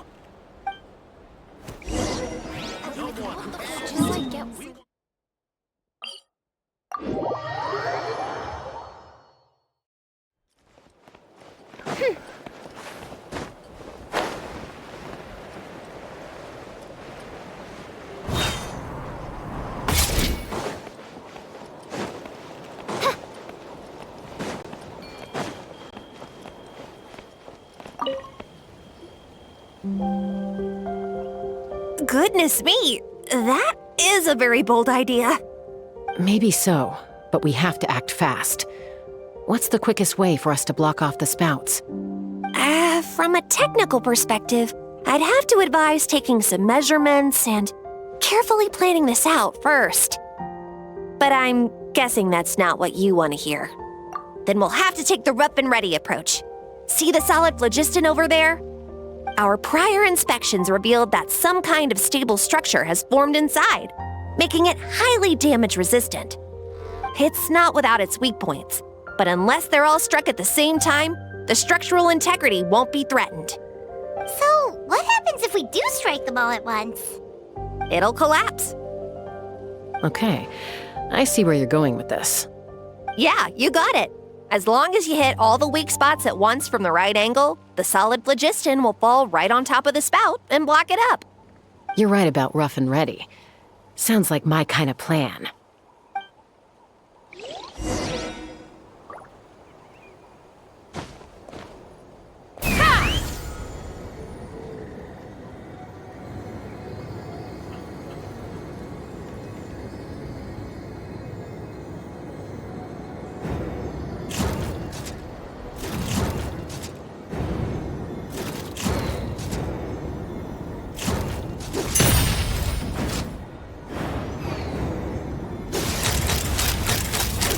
Open fire!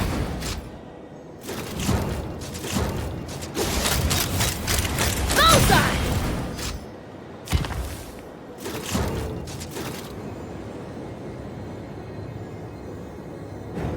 Look! There's a chunk of solid phlogiston right over that spout!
It actually worked! But wait, how are Paimon and the Traveler supposed to get up there? Koya can give you a lift. She's actually been following us this whole time. Wow, Paimon didn't notice at all. Well, probably because she didn't want to get too close to humans. Or maybe just me. But right now, we need her power.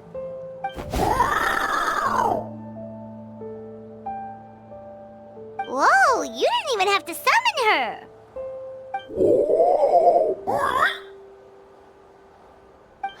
Yes, up there. That's probably where Chime is. All right, let's go have a little talk with this T'Pol.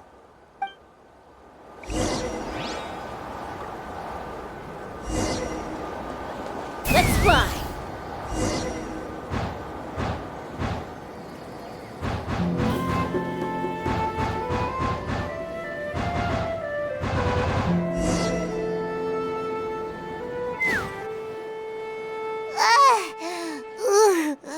Paimon's never flown that fast before. She feels so ready to throw up. Aha. Just as I thought. It might look like a regular hot air balloon from the outside, but up close, it's clearly been heavily remodeled. And sure enough, it only descended below the cloud line because the custom-built machinery malfunctioned. I should be able to figure it out with T'Pol's notebook. Thankfully, I know a little DIY from fixing up my guns when they're having issues. That should just about do it. Now all it needs is a nice hard kick. Maybe that works on your guns, but... Huh? We're really moving!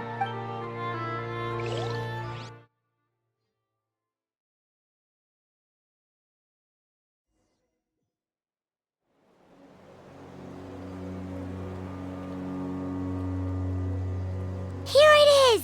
The workshop in the sky! Oh, you gotta see it to believe it. Makes you wonder why T'Pol even bothers with phlogiston wings when he has tech like this.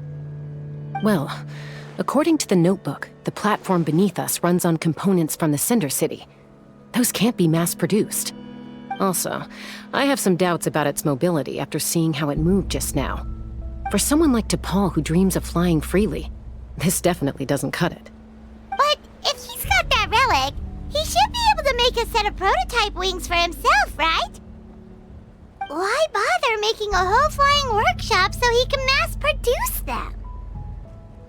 But this doesn't add up. If he's already achieved the power of flight, then he must have bigger dreams we don't know about. But what? With any luck, we'll find the answers in his workshop.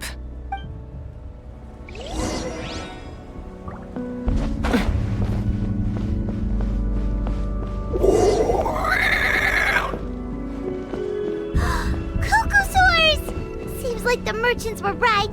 DePaul's using them for his own ends. I'll bet that mechanism on top of the cage opens the door. Let me give it a try.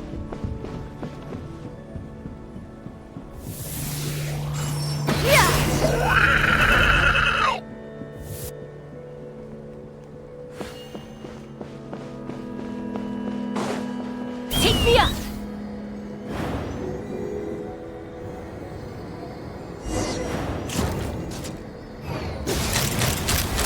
Open fire! Why won't it fly away like the others? Is it... She's still breathing, but barely. By the looks of it, DePaul was using these cages to extract phlogiston from the cuckosaurs. Once a cuckosaur is drained of phlogiston, it becomes too weak to move. We'll have to come back for these ones after dealing with DePaul. Let me see. Looks like a record of his phlogiston research.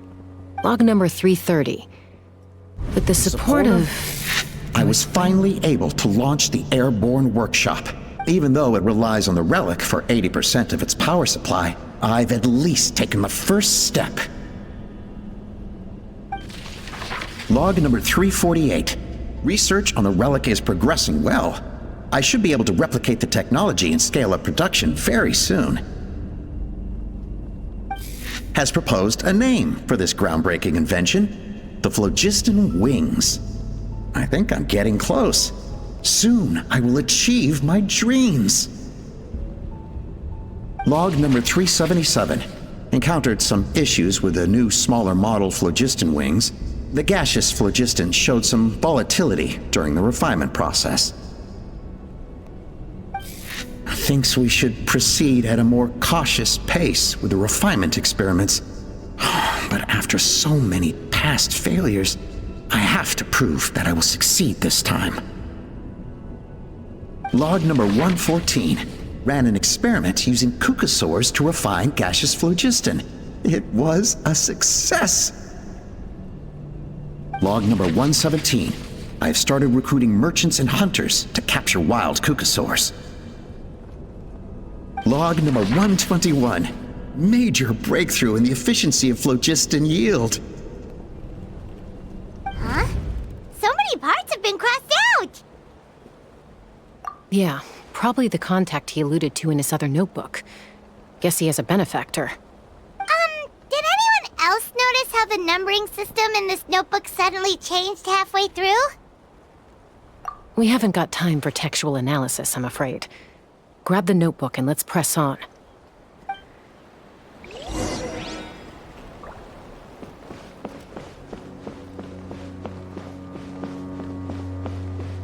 Huh.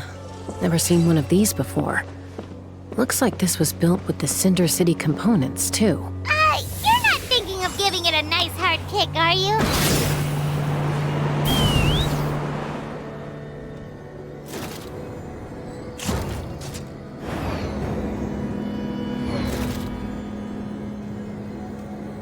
Whoa! What's that mechanism doing? It's asking for a nice hard kick where it hurts. Aim for the weak spot.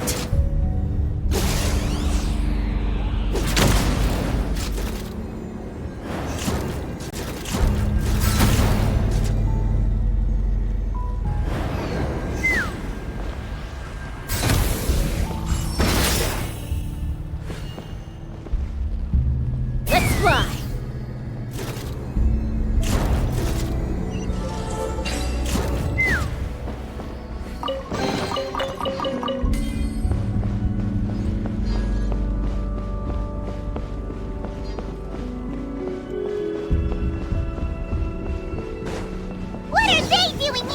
It's T'Pol's henchman. He must have brought them here using the relic in his prototype wings. Watch out! Open fire! Yeah! Midnight, fantastical! Time to say hello. Farewell. Let the mighty be humble.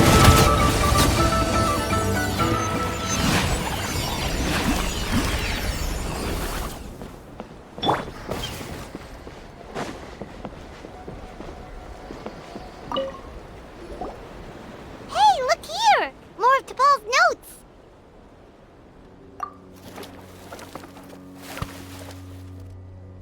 Log number 403. Introduce me to some new comrades who fully support my ideas. I told them that some Saurians are blessed with wings, and some people with natural gifts, while the less fortunate among us can only look on longingly as they seize the skies. But I also told them that progress can erase individual differences. Think of the tools humanity has made to fight back against wild beasts. The law we have put in place to even the playing field between the strong and the weak. I promised them that our research will be the new frontier of human progress. With our phlogiston wings, the power of flight will no longer be for a select few to enjoy. Imagine a world where the skies are for all to share. I only hope that when we finally achieve this goal, we'll be proud of me. Imagine a world where the skies are for all to share. Yes, what a wonderful world that would be. If only it were possible. We could respond faster, and so many tragedies could be prevented. But T'Pol, what about the Saurians you're draining dry of phlogiston? You're not sharing the sky, you're stealing it! Bad move. I won't let you get away with it. I'm fine. Let's keep moving. I don't think we'll find anything else here.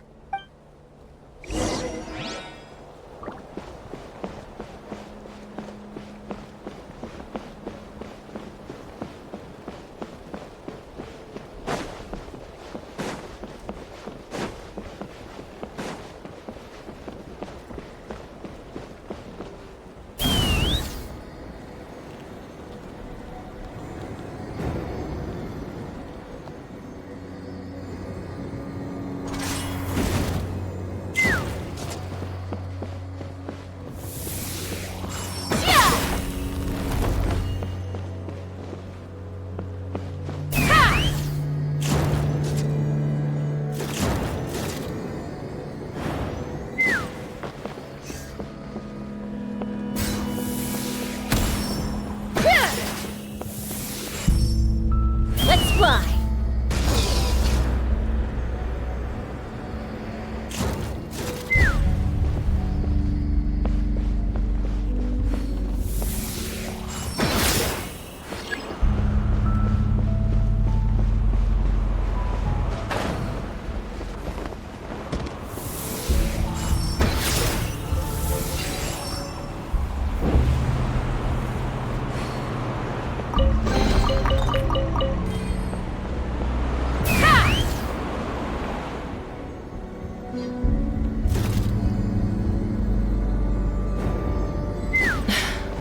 I can't believe he captured so many Kukasaurs. But right now, we have to focus on solving this problem at the source.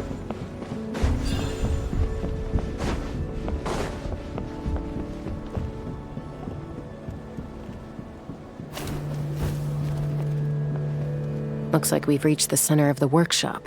And still no sign of Koya's baby!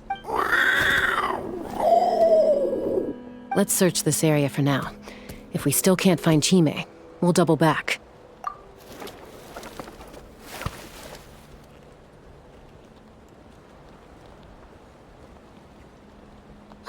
Chasca, Traveler, come quick! What is it? Did you find Chime? Not yet, but look! It's another one of T'Pol's notebooks! All right.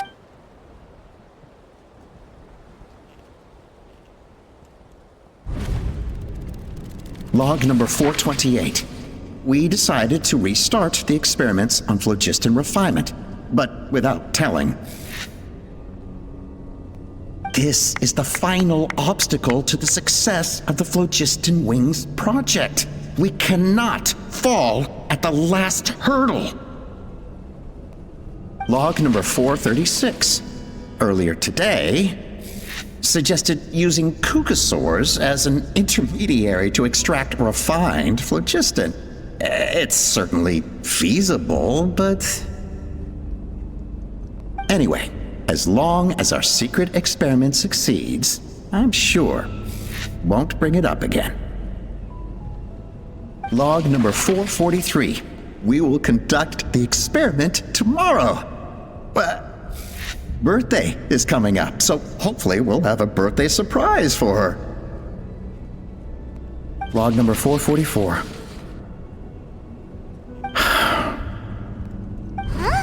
Why is this log empty? I guess whoever wrote down the log number was prevented from recording the results.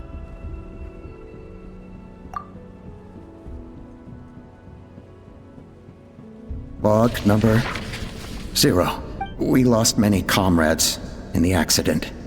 Among them are friends, lovers, and children. But we cannot stop now. We will keep their legacy alive and carry their dreams forward. As of today, we are scrapping the artificial refinement method. Instead, we will focus all our efforts on phlogiston extraction from live cucosaurs.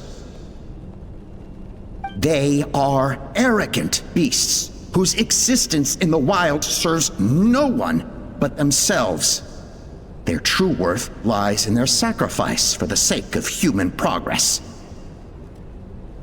To facilitate our operations, we will gradually move the airborne workshop closer to the Flower Feather clan, even as we continue to expand it.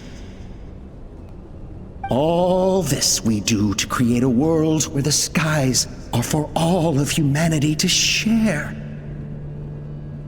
All this we do to make T'Pol's dream a reality. Given the way this is written, not to mention the fact that the numbering has started over from 0, it kinda sounds like this is someone new.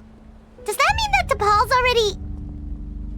There's also a letter tucked in the end of the notebook. It's from Puma.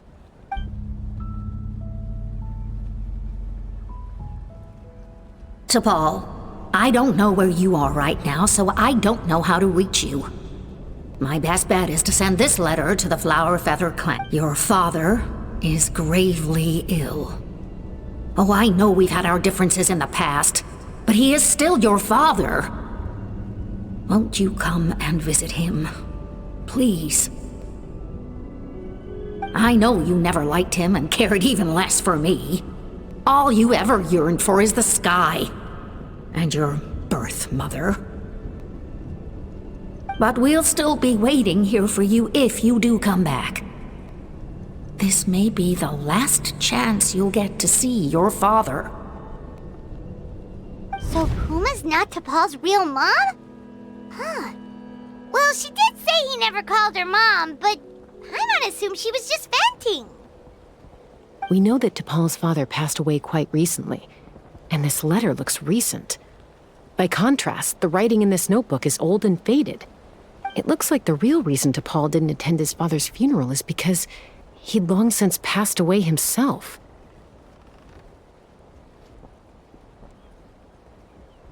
If we ask ourselves why this letter was sent to the Flower Feather clan, why T'Pol always yearned for the sky, and how he got his hands on a relic from the Cinder City, it all points to one answer. That's right. T'Pol was my child. He was born during my day. His birth gave me new hope. I wanted to become the kind of mother who spent her days as a valiant rider, soaring the skies. Not an aimless, wingless nobody. But his father wanted to settle down, to give his child a safe, sheltered life in his tribe. We fought about it constantly, until the love we once had for each other was gone. he started a new family with another traveler who was also looking to return home. And I went back to the Flower Feather clan, alone. Alpa? I had no idea that despite being raised among the children of echoes, my child still harbored dreams of the skies. Can you imagine, Chasca? The joy and surprise I felt when he showed up at my door, asking to join the flying trials. Or how proud I was when he said he wanted to prove his own worth, rather than relying on my position as elder. And then the anguish that overcame me when he was rejected by the Cucusaurs and became wingless, just as I had after my injury. You've got a lot of nerve showing your face here. Don't take this the wrong way, Chasca. I'm not here for a fight. I just want to talk. Isn't that your preferred way to resolve things? I trust you've learned of Tepal's wish on your way here. A world where the skies are for all of humanity to share. If only his dream can be realized, no one will ever have to lose their wings again. Our aerial prowess will be greater than ever before. War will never again come at such a great cost. The loss of Koichi is a tragedy that need never be repeated. So tell me, Chasca, do you really wish to see the phlogiston wings forever grounded and gathering dust? Nothing you've said excuses all the conflict you've caused. You mean the argument back at the tribe? It was a necessary measure. Sometimes this is the only way to accelerate the pace of progress.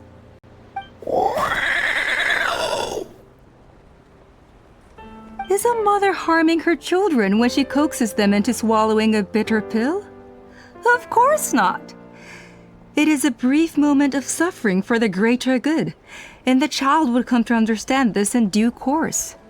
The phlogiston wings are that bitter pill. We will never progress as a tribe if we cling to the scraps the Cucusaurs offer us. Once the people have embraced the phlogiston wings, they will never look back. Even if they learn how the refined phlogiston is sourced. They will convince themselves that the sacrifice of a few Cucusaurs is a small price to pay for our dominion over the skies. But this I had not anticipated. I barely had the chance to introduce the phlogiston wings to the tribe before you found this place. Your plan was hardly foolproof. Yet, it can still be salvaged. Chasca, traveler, you are the hope of humanity. I'm sure you have your doubts about my methods, but know that my love for humanity and for Natlan is genuine. You know me, Chasca. And you know that I've always treated everyone in the Flower Feather clan as my own children, as fellow humans. Surely you can understand my perspective.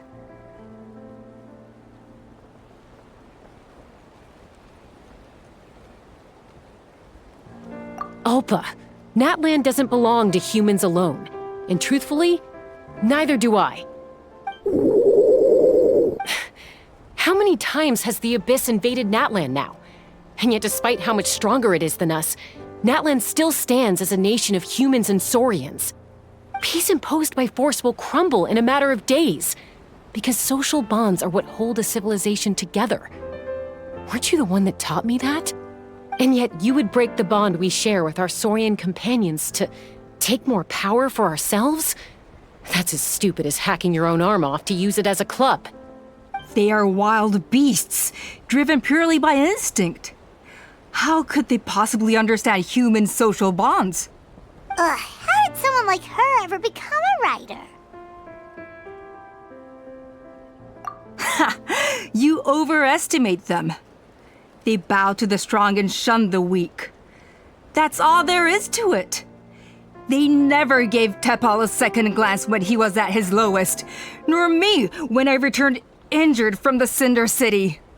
It's all about survival of the fittest for them. Plain and simple.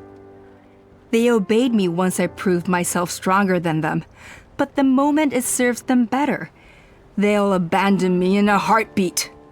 You're wrong, Alpa. They only reject the wingless because they don't want to fly anyone to their death. Chasca, I will promise you this. Only the unruliest wild cuckosaurs will be used for phlogiston extraction. The ones who have nothing else to offer to humanity. Well, that's too bad, because I know a few unruly wild cuckosaurs who don't think that idea is gonna fly. Namely my mom, my sister, and me. And the others? To us, they're friends, family, even children. So if you want to put any of them in one of your cages, you're gonna have to go through us. Is that right? I knew you might be difficult to convince. Maybe this will change your mind.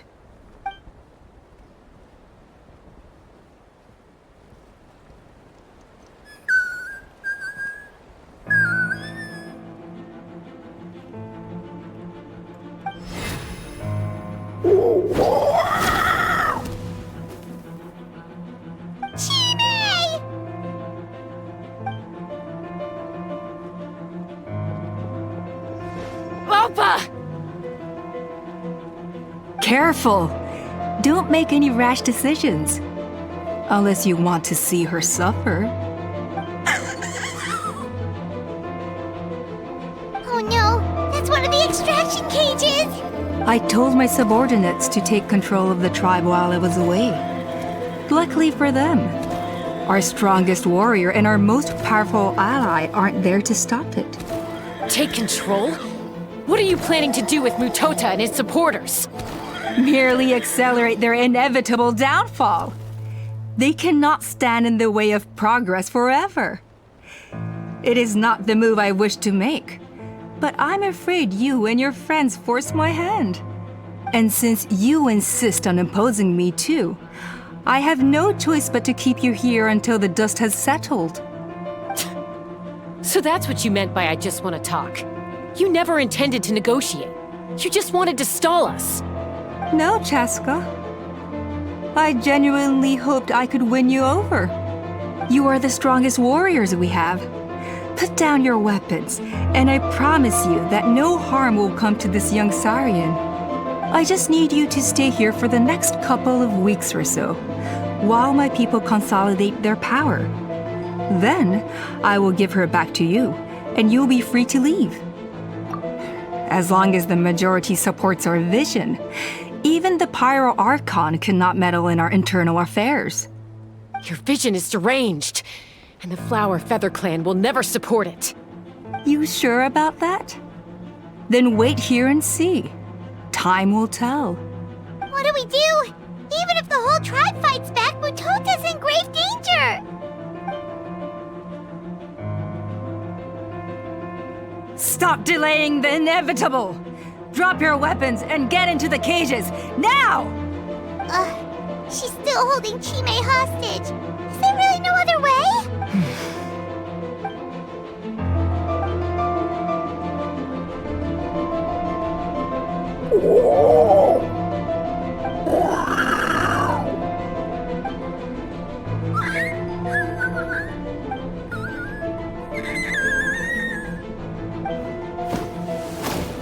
Koya?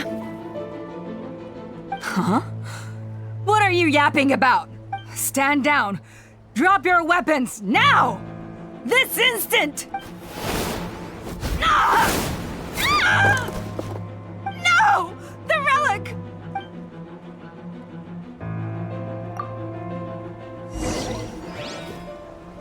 Take me up! Open fire! Give up, Alpa. We're negotiating my way now. And this ain't your strong suit. Just shut up! Hey, something's up with this relic!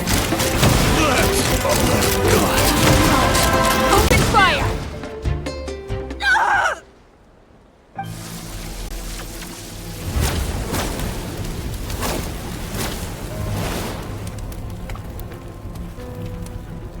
No, What is she doing? She'll bring us all down with her! But why? We stabilized the relic! Maybe it got damaged in the fight. If we don't think of something fast, this whole workshop is gonna fall apart. No. They're directly beneath us. My beloved tribe!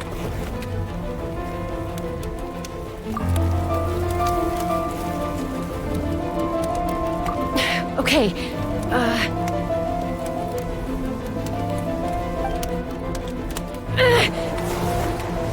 it's too powerful.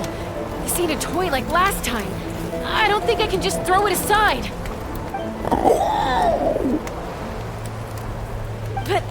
But we need to get it far away before it explodes. Then the tribe will be safe, and so will this workshop. Koya, remember when we were kids? Come on, let's take this thing high up into the sky. Don't worry, I know I can get rid of it before it explodes. We're talking some surface wounds at most. All I need is for you to catch me at the end. Just like old times. I can't hold it back anymore. We have to go! Don't be insane! Alpa! What are you...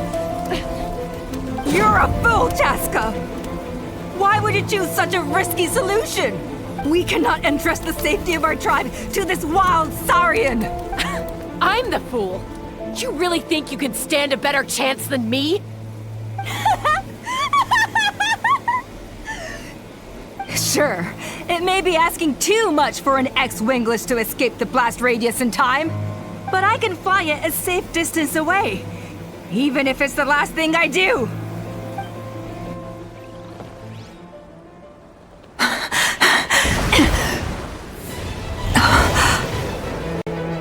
Here, this should be high enough to save the clan. What? You don't get to die a hero today.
Koya, are you hurt? Let me take a look at you. What do you mean, I'm fine? Didn't I tell you to catch me on your back? Why did you try to shield me from the blast? Accident? Yeah, right. Seriously, you're as stubborn as ever. Chasca! Koya! How are things looking here?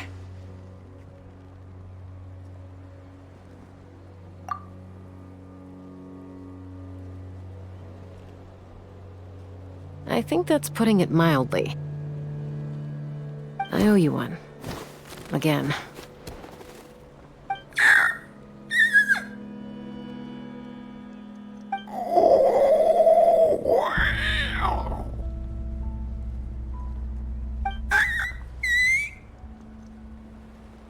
Oh, but be honest. Do you still think Kukasaurs can't form bonds? Mom, I'll figure out the refinement problem. I'll find a way. You don't need to worry about it. I just need some more time. That's all I ask. Please just trust me. Just this once.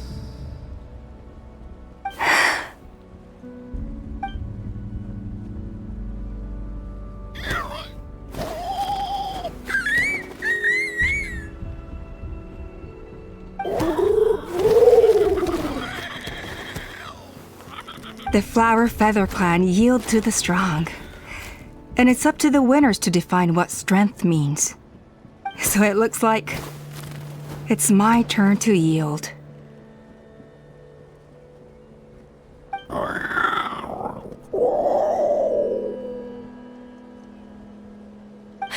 Koya! Koya!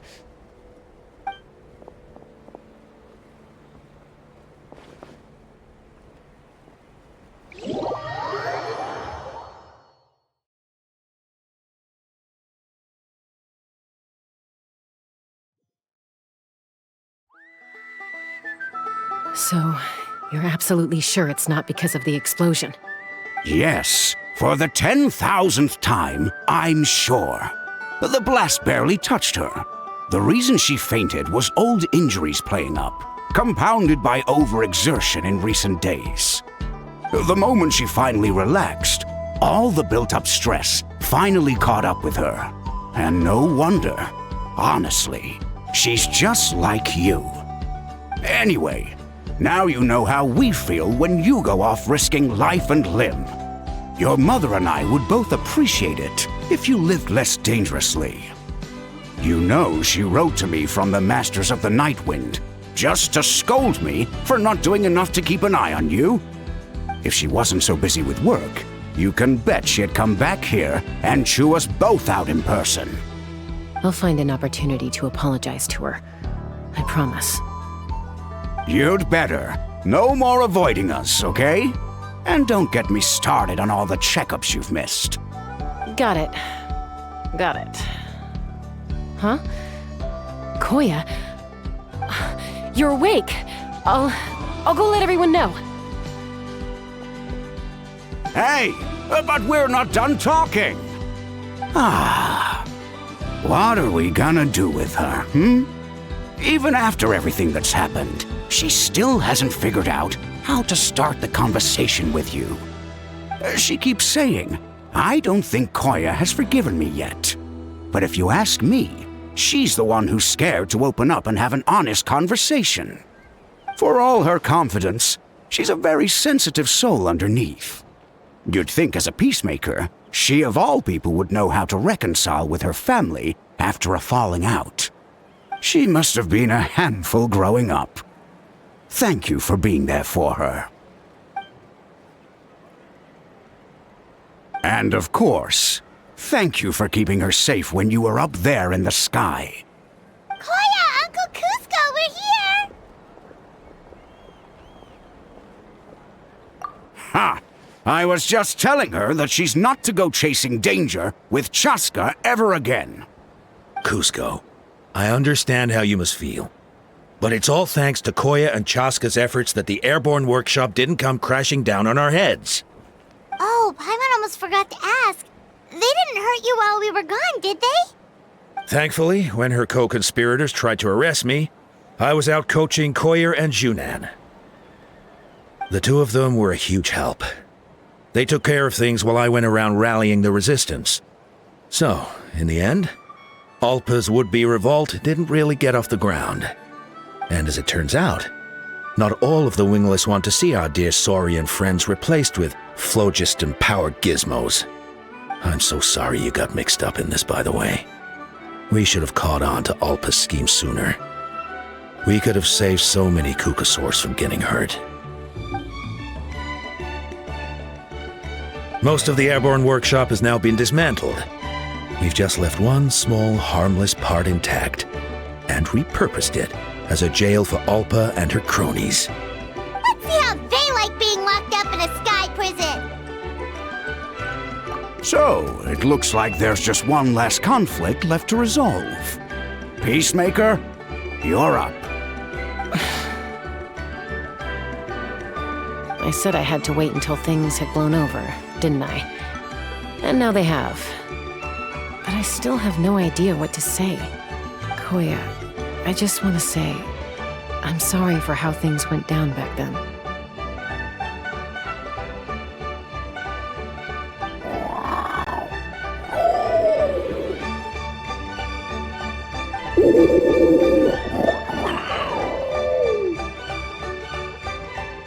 Huh?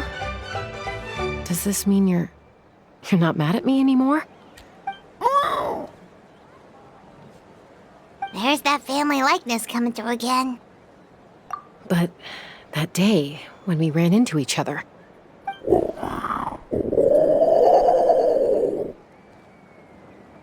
Huh? So then, when did you finally make your peace with it?